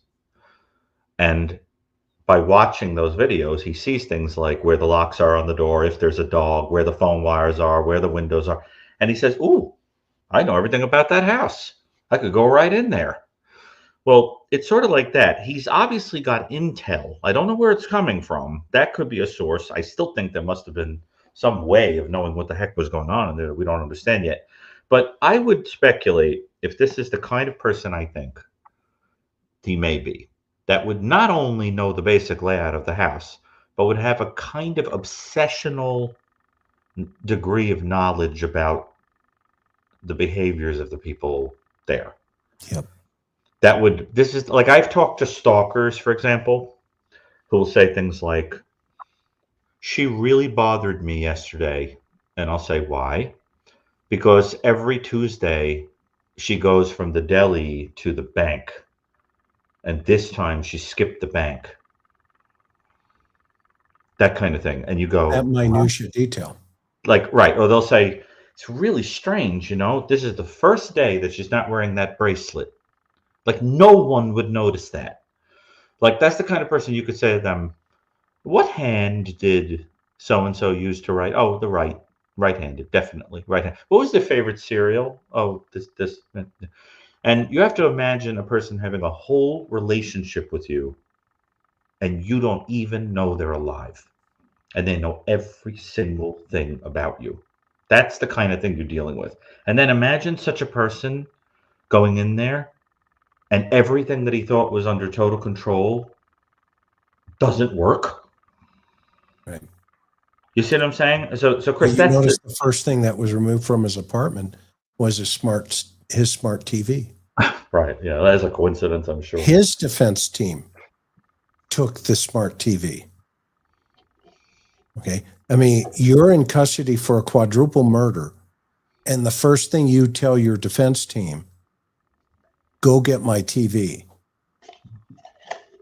Well, wait a minute, Brian. You realize you're in custody for killing 4 people, right? Yeah. Allegedly. Okay. Mhm. Allegedly. Yeah. I'll go ahead and get your parents or get your family or whatever as your attorney and your investigative team and have them go over and get that. Okay, so let's talk about why you're not, why you didn't do this. Instead of, I need my TV. What? Yeah, Bizarre. and which goes to answer the, take a bite at this one here. Barbie says, how can someone with OCD plan the crime to the nth degree, be careless enough to leave the sheath behind? It says begins. I'm assuming, and maybe I got it wrong, Barbie, but we'll do it both ways. Leave the sheath begins. How did he feel when he realized it was too late, do you think? You're asking me or Karen? You. You. And then Karen. First of all, yeah, exactly. I like that. I think in the document, it says in addition to the diagnosis of autism, that there were obsessional features. It doesn't say he had OCD. It says that there was obsessionality, right? He has obsessional features, like suggesting it might be part of a personality or part of something developmental or whatever. I think the point is that, yeah, you have to picture somebody who thinks everything is under perfect control and then becomes so overwhelmed with emotion that everything falls apart. So that tells you a little bit about why a person like that is obsessional. The whole point is you live an obsessional, restricted, mechanical life so that you don't get overwhelmed with emotions. That's the whole point, because you can't handle them. And when the emotions overwhelm you, your thinking gets cloudy. We see that on certain psychological tests, that as soon as you push and introduce a little emotion, the clarity of thought collapses and the person starts saying really weird things. And the way the person, just like we said earlier about eyewitnesses, the accuracy of experience and what you're seeing changes under the weight of heavy emotion. So some people try to live like a robot to try not to have any. And they're like a lizard, cold, but then you push just enough, it comes out, right? They explode. And that's what we saw in all and all the things people said about him at school and so forth, is that you just had to let him be in complete control, or he was going to start barking and manipulating and being arrogant and going on and condescending and everything like that. So I think the answer is, when it was all over, is exactly the kind of person that would have thought, gee, I wonder if I can go back in there and get it. Well, and that's just what Lonely says here. Karen, what do you think? I always thought he went back not to get the sheath. Too late. There's no way I'm going to, in the broad daylight, the light of day, 5 hours after the crimes go down, I can get in. I thought he went back to see, hey, did this hit the news? Are the cops here yet? Right? It's like kind of like the arsonist who sets the fire and then is the first person there when the fire department comes, right? That kind of thing. I always thought it wasn't to get to the sheath. That's way too far gone. But now he's into, and again, I mean, I could be completely wrong, but the whole media spectacle, police, the terror and the horror of it. Was he wanting to see surviving people come running, screaming out of there? I mean, running in, whatever. So I always thought it was for the spectacle reason that he went back at 9 a.m. And come to find out, of course, cops hadn't even been called for another 3 hours. I think that, it's going to be one of the most fascinating things to determine, because it'll tell us a lot about his psychology. I mean, when Bundy killed Georgianne Hawkins, such a sad story that is. When he killed Georgianne Hawkins, he took her stuff and was driving along a highway and opened up the windows on either side of the passenger side and the driver's side and was just throwing her stuff out the window.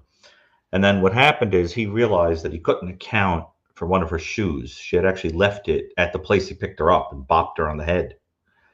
And he got on a bicycle and went right back to the crime scene under the noses of the cops, trying to figure out where the heck this girl was, and just picked up the shoe and left. Wow. So there's a little bit of that, like, come at me, right? I'm not afraid of you. What are you going to do to me, right? Yeah. And this is something that I really think I want to hear Chris talk about this a little bit, because it's fascinating to me. I am at the point where I think if there was a mechanism of surveillance, I think it had to be related to Wi-Fi. I think that based on his area of expertise, what he wanted to do with the cops, the whole thing, I'm suspicious about the manipulation of Wi-Fi to be able to do things like watch people in their home through devices, listen to them in their home, etc. This guy would have been, I think, savvy enough to know how to do such a thing. And I'm wondering what your thoughts are on it. Have you come to the same conclusion that the Wi-Fi situation is suspicious? Well, the one thing that leans me towards that, Mm-hmm. that digital footprint concept. Yeah, right.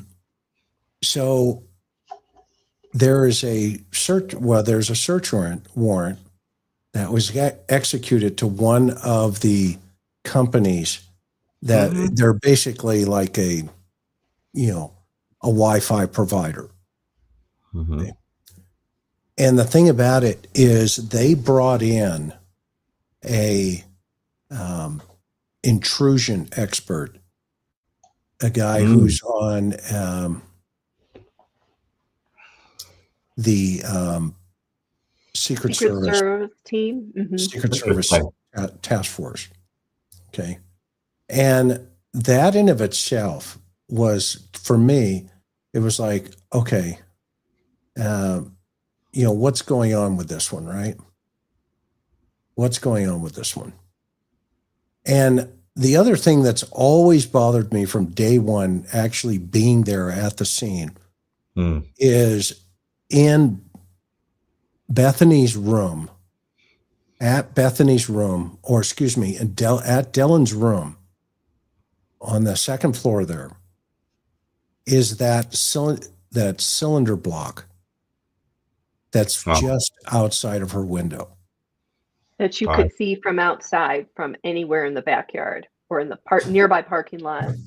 When you watch, even in the Lake and Riley case, where everybody talks about, the apex predator attacking her on the path, okay, they do not recognize that for almost 2 hours, he tried to get into an apartment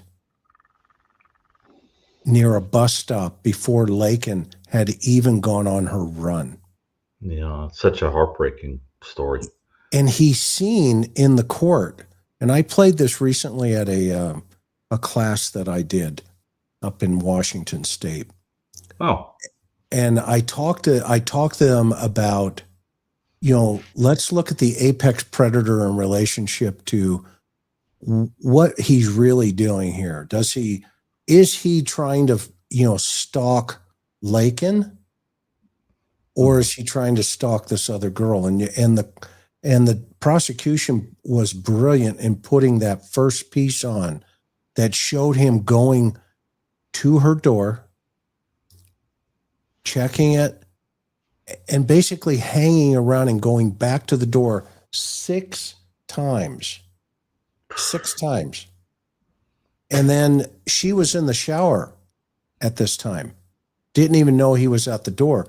And then he would go around the building, and there was speculation that he was looking through her blinds to see where she was. Go ahead, Karen. What were you going to say? No, it's creepy. This is every woman's nightmare. Terrifying. Yeah. And horrible. anyway, long story short, that was his target. That girl was his target. And then he got frustrated when she peeked out the door and told him to leave.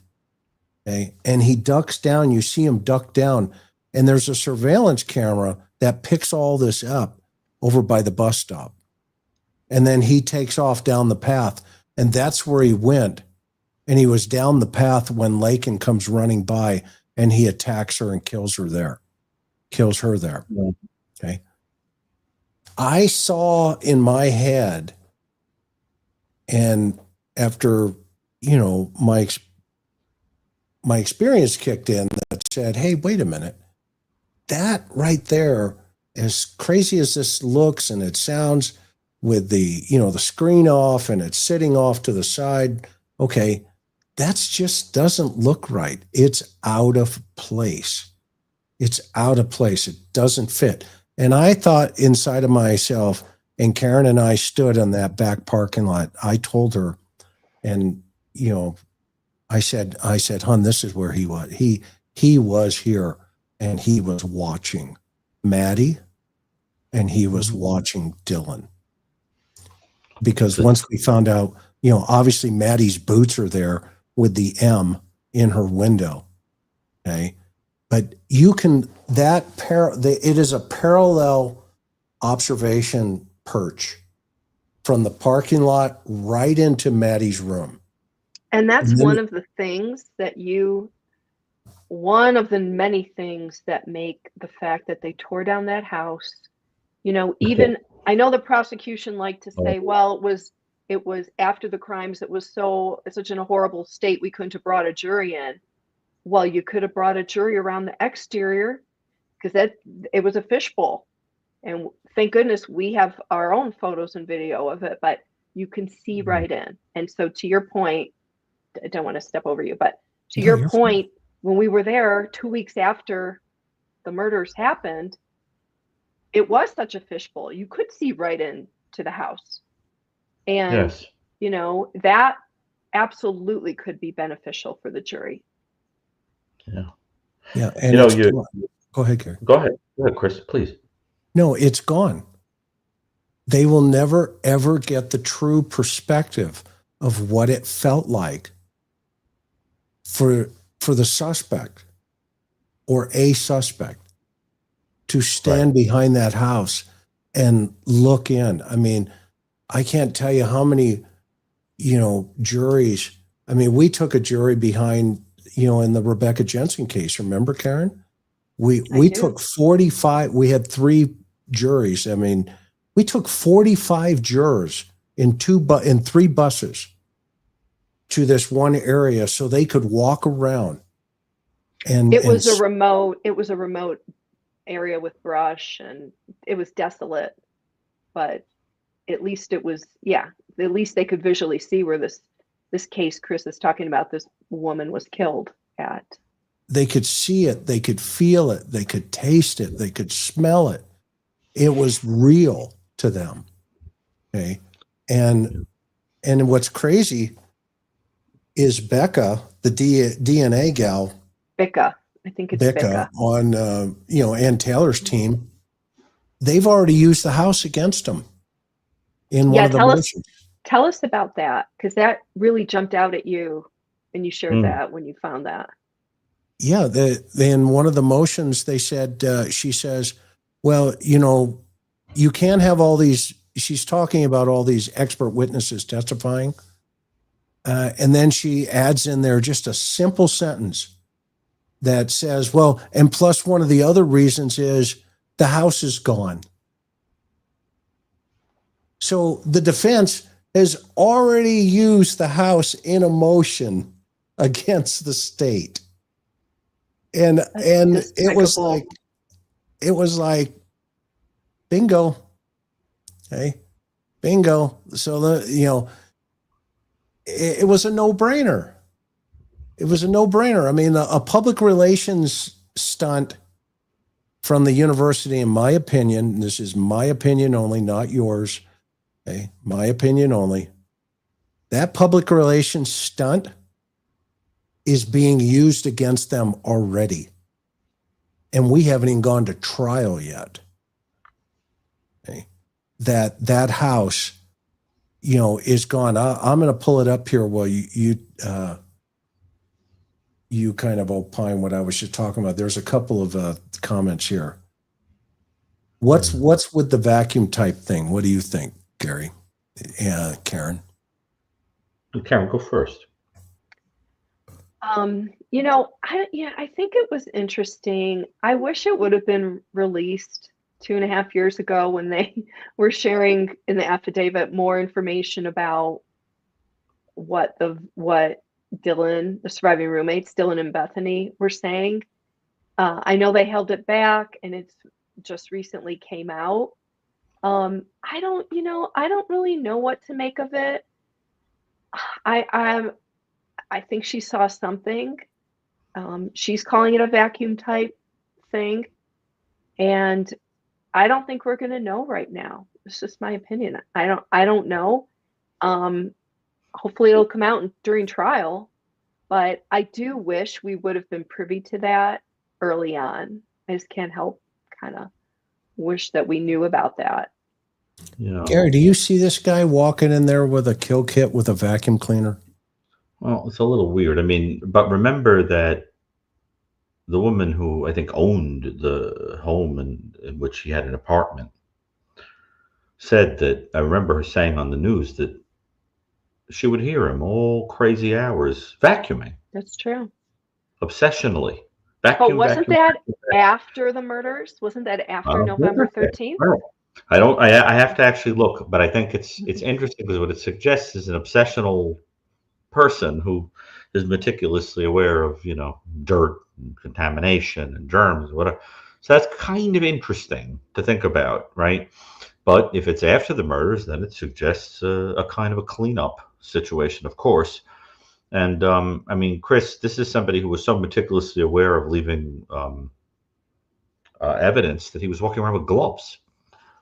I mean, so in a way, I wouldn't be surprised if he brought cleanup items, for example, bleach or something like that, right? I mean, would you be surprised if he bleached the car down or, when he got it home or that kind of thing? Not at all. Yeah, no, there's evidence of that. He, in the affidavits, there's evidence that they watched him doing that. And, oh, you mean using someone else's garbage and the gloves, the whole thing, right? Kind of hard to explain that away too. Yeah, and like we all walk around wearing gloves and using someone else's trash. So here's that part of the affidavit, or excuse me, the motion. It says the prosecution states those items did not exist. Finally, the court should exclude this testimony because it violates Mr. Kohberger's due process. The house has been torn down. The defense cannot effectively rebut this inflammatory and minimally relevant testimony. How convenient. How convenient. This is exactly what we were saying from November 13th on. When we went there on Thanksgiving Day, do not tear that house down. Don't do it. And lo and behold, the defense has just stepped up and said, Your Honor, it's gone. It's gone. So, I mean, if I was a defense attorney, which Ann Taylor, and kudos to Ann Taylor, you got to give her credit. When the DA came to her and said, hey, we're going to tear the house down. You good with that? She said, where do I sign? Absolutely. Make it go away. And what was scary about this, or what's sad about this, is that university president, in my opinion, shame on him. They had already had it in motion. It was a few weeks after the murders where the university had to be in contact with the owner of the home And remember, they gifted it to the university 3 weeks after the murders for $1, some nominal amount. And then the university, another few weeks, right? It must have been at the beginning of 2023 where they started to hint, well, you know, it's a traumatic place for students to walk by. They started their whole PR rollout of why it's necessary to take down the house. And this is a really good comment from Tracy. The house is gone, but there's a plethora of photos. And guess what the other motions are? Your Honor, there are too many photos.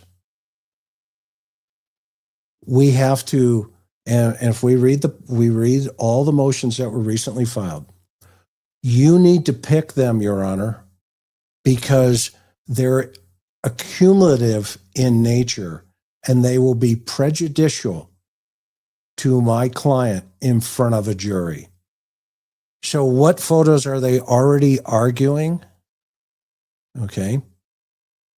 They're arguing the crime scene photos. Your Honor, they're too gruesome. They're too problematic. If it went before a jury, are you kidding me, Your Honor?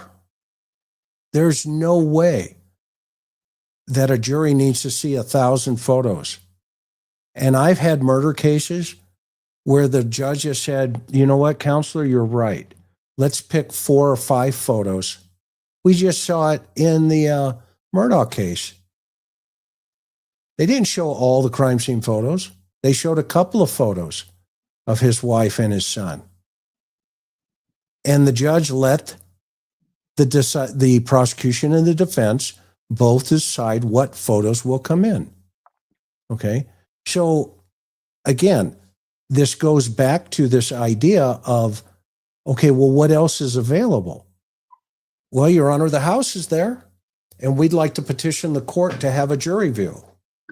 And they can argue over it all day long, okay, about taking a jury down there.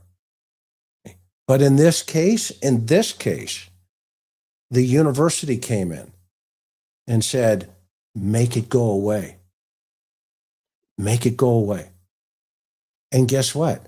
They were part of the meetings in the police circles.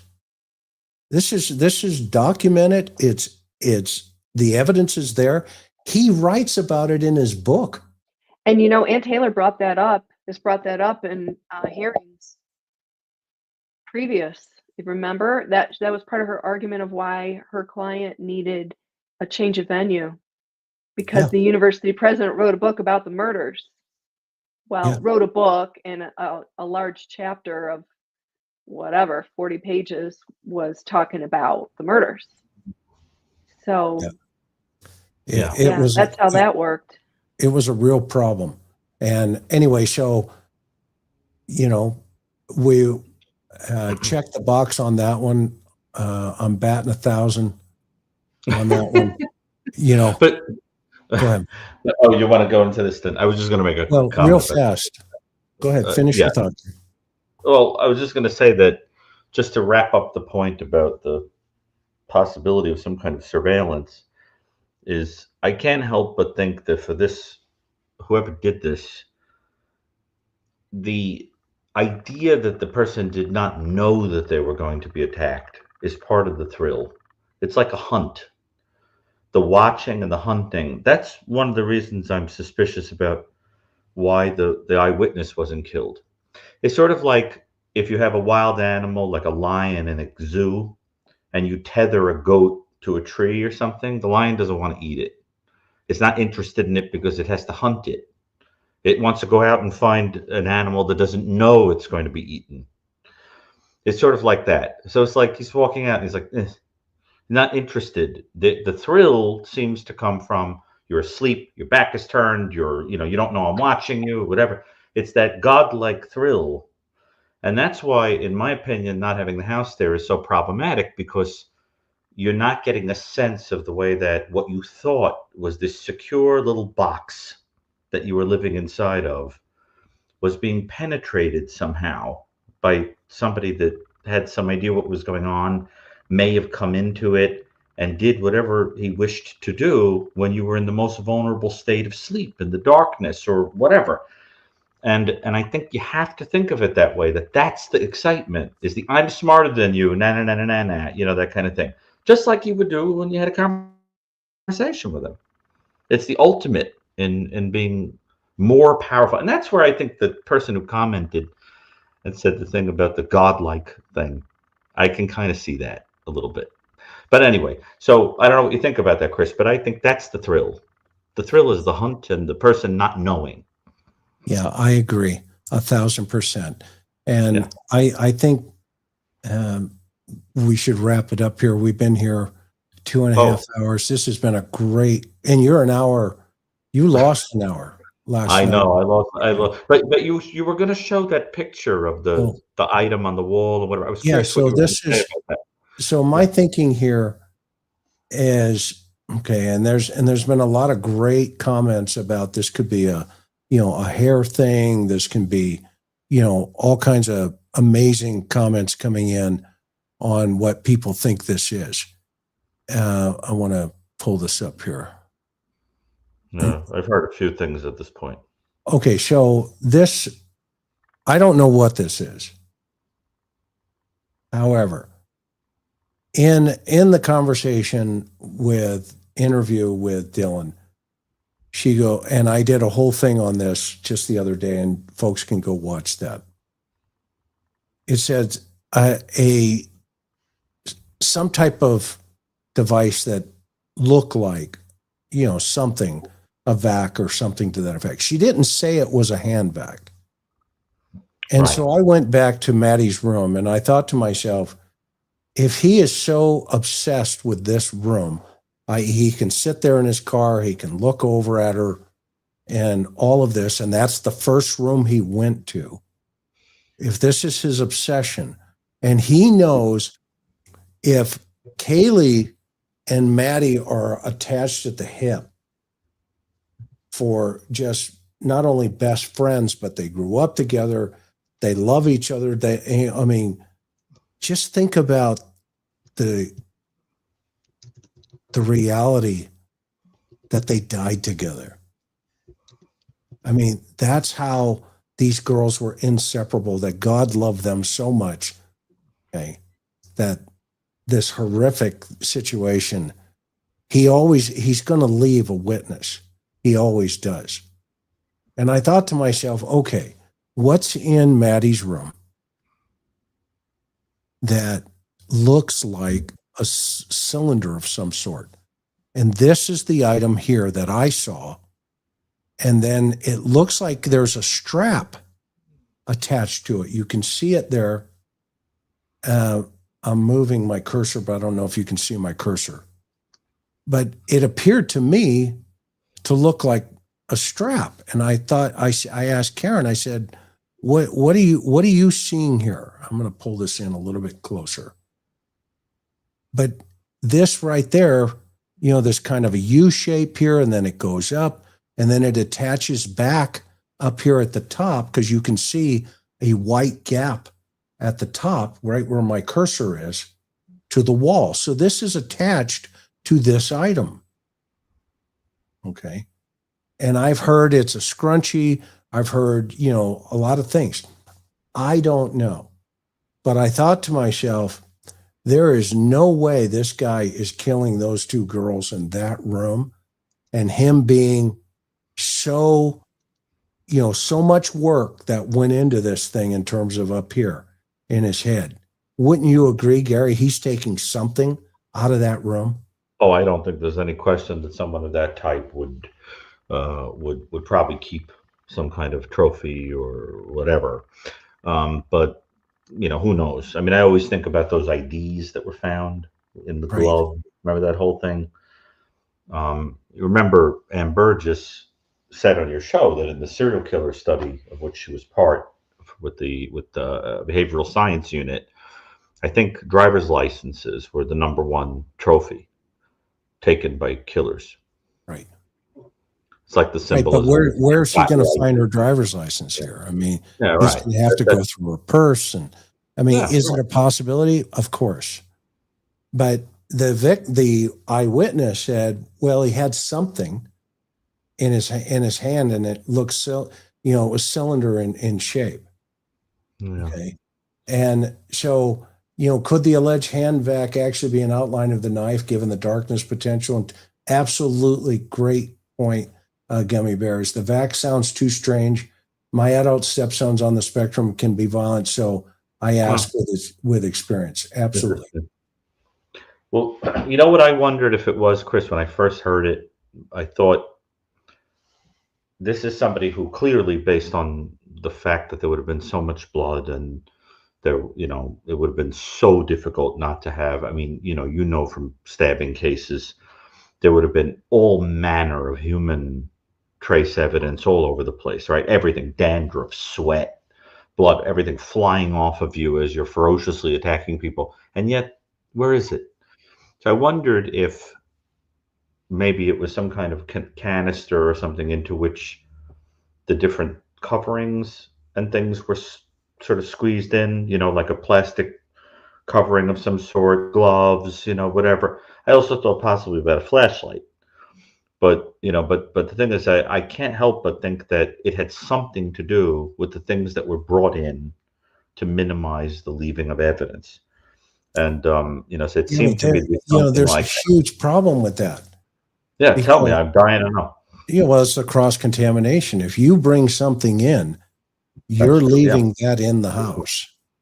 So that's why, these guys that bring in their kill kits and stuff, it's a very narrow type of problem, and it's utilized usually as the devices, more than anybody, to tie the victim up to, tape or something to that effect. Okay.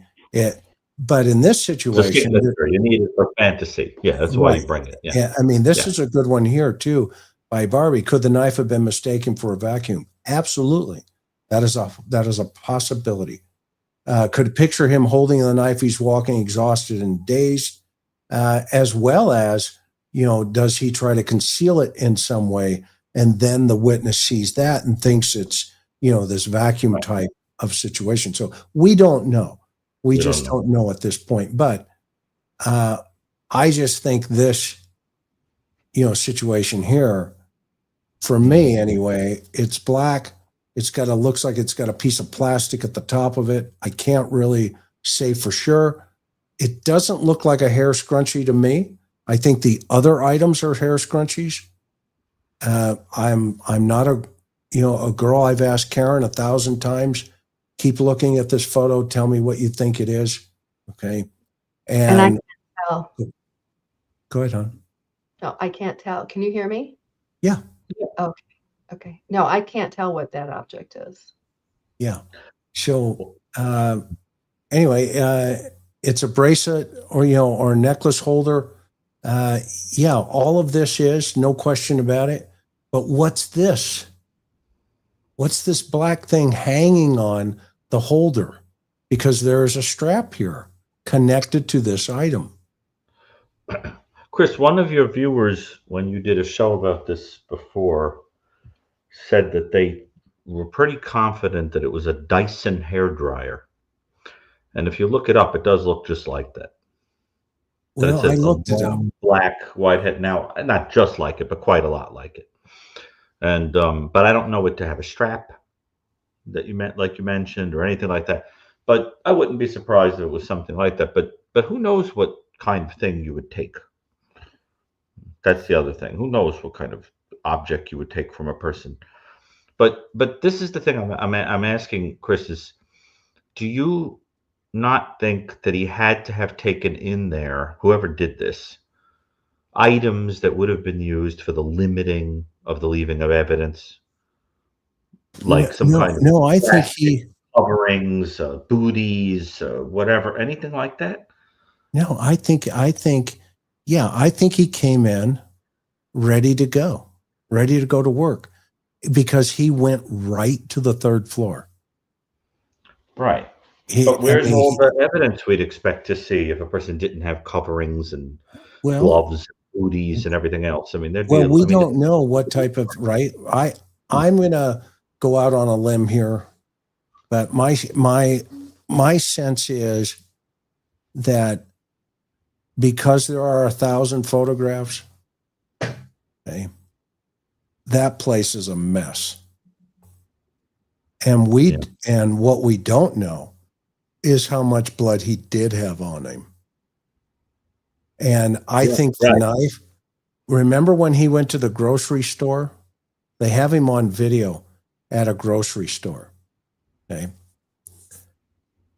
Do you know what you have to cross to get to that grocery store?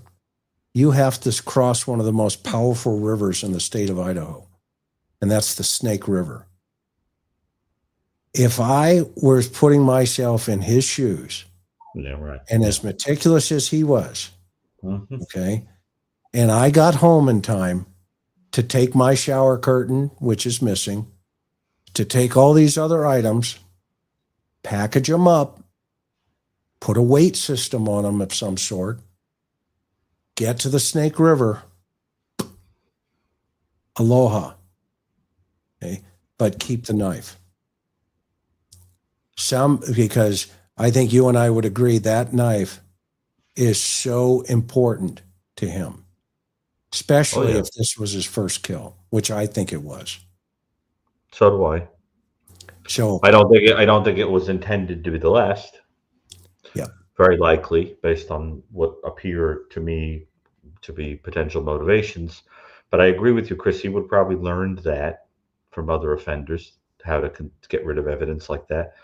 But let's just say whatever the heck happened here, I wouldn't be surprised if once all the facts come out, a lot of this does start to ring true, because this is not just fantasy land speculation, but it's born out of decades of dealing with this kind of stuff and talking to these kind of offenders. And the truth is, they're not that original. That their motivations are pretty similar. That's how we were able to guess everything about whoever did this. Yeah, I think we have to emphasize that in case because sometimes people in the audience say, So here's a question for you, Gary. What did Bundy do with this after kill? Well, he kept with his kit and everything. He kept it. I mean, you remember that when he got pulled over, he had the kit, and then they had to ask him what everything was for. The ski mask and the weaponry or whatever. And in his last crime, which was committed with a knife, it was a kind of Bowie knife. I think he took it away from the murder with him. Even though he left the victim in a pigsty, just sort of laying there and everything, no attempt to cover anything, but he kept the weapon. I think the weapon is like, you have to remember, for these guys, it's sort of like a memento of the day they became great in their own eyes, right? It would be like getting rid of your wedding ring, or like that kind of thing. In their mind, it's like, that can't go. Like, that's the thing that made me, a man, that kind of thing. And I'm sure that knife is somewhere special that only he knows. Whoever did this, that knife is somewhere, don't you think? Hidden somewhere in a very special place. And I think he's cherishing every moment in relationship to that. If he's anything like most of these guys, yeah. Most of them hide stuff in plain sight, because there's this fantasy that the people around them would like suddenly discover what they really are. Like, it bridges the split, like BTK hiding stuff like right there in the house, in case the kids found it, they would suddenly know who he was. Because there's a kind of fantasy that you don't want to be compartmentalized. You want people to see this great man that you've become in the crime. And so sometimes it's just hidden right where someone could find it, right in the house or something like that. You don't put it out in the forest, It's usually right in the house or hidden in, someplace there. But wherever it is, I think he thinks about it if he did this. Absolutely. And this is somebody that I think has a very incredible visual memory. And I would picture the person staring at you and replaying the offense the whole time, thinking about it, finding it sustains and makes you feel great and all that. And then think about, Chris, all the letters he got and all the attention, the stacks. I can't think about it. I have to sleep tonight. No, the stacks of women sending love letters. I'm teasing. The love letters. Well, you No, know I what? know. Luigi's got to run for his money here. That guy in New York. By the way, go ahead, honey. Well, Mangione's attorneys, his defense team is soliciting the letters. They have a whole website. Here's the address. Here's what you can send. Here's what you can't send. Sickening, really, in my opinion. Well, yeah, you know what? And, both him and Diddy are now targets in the MCC. They're in the correctional facility. So there was a big riot the other day, and they had to isolate Diddy and Luigi. There's also another guy in there, Sam Bankman-Fried, as well. Oh, yeah. Near Diddy. Mm-hmm. That's the financial one, right? Yeah. Financial crimes guy. Mm-hmm. Anyway, okay, so Gary, I love this girl more than I love you, but I love you as a friend and a brother. I'm always grateful. I'm always grateful that you're here, and everybody else. This has been a great conversation this evening. We sincerely thank each and every one of you for being here with us tonight. Get Gary's book if you haven't had an opportunity. It is just not only is it a fascinating read for every law enforcement officer and every, true crime individual. It's a Bible for, these kind of guys. And he's a 16. And then of course, go get Vernon's new book. It's called, The Godfather of Homicide. We're going to have Vernon back. The link is in the description below the link is in the description below. Vernon's book. And so everybody, thank you so much for being with us tonight.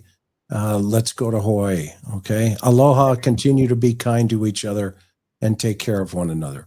We'll see you on the next one. Everyone. Thank you, everybody.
To put my mind at ease.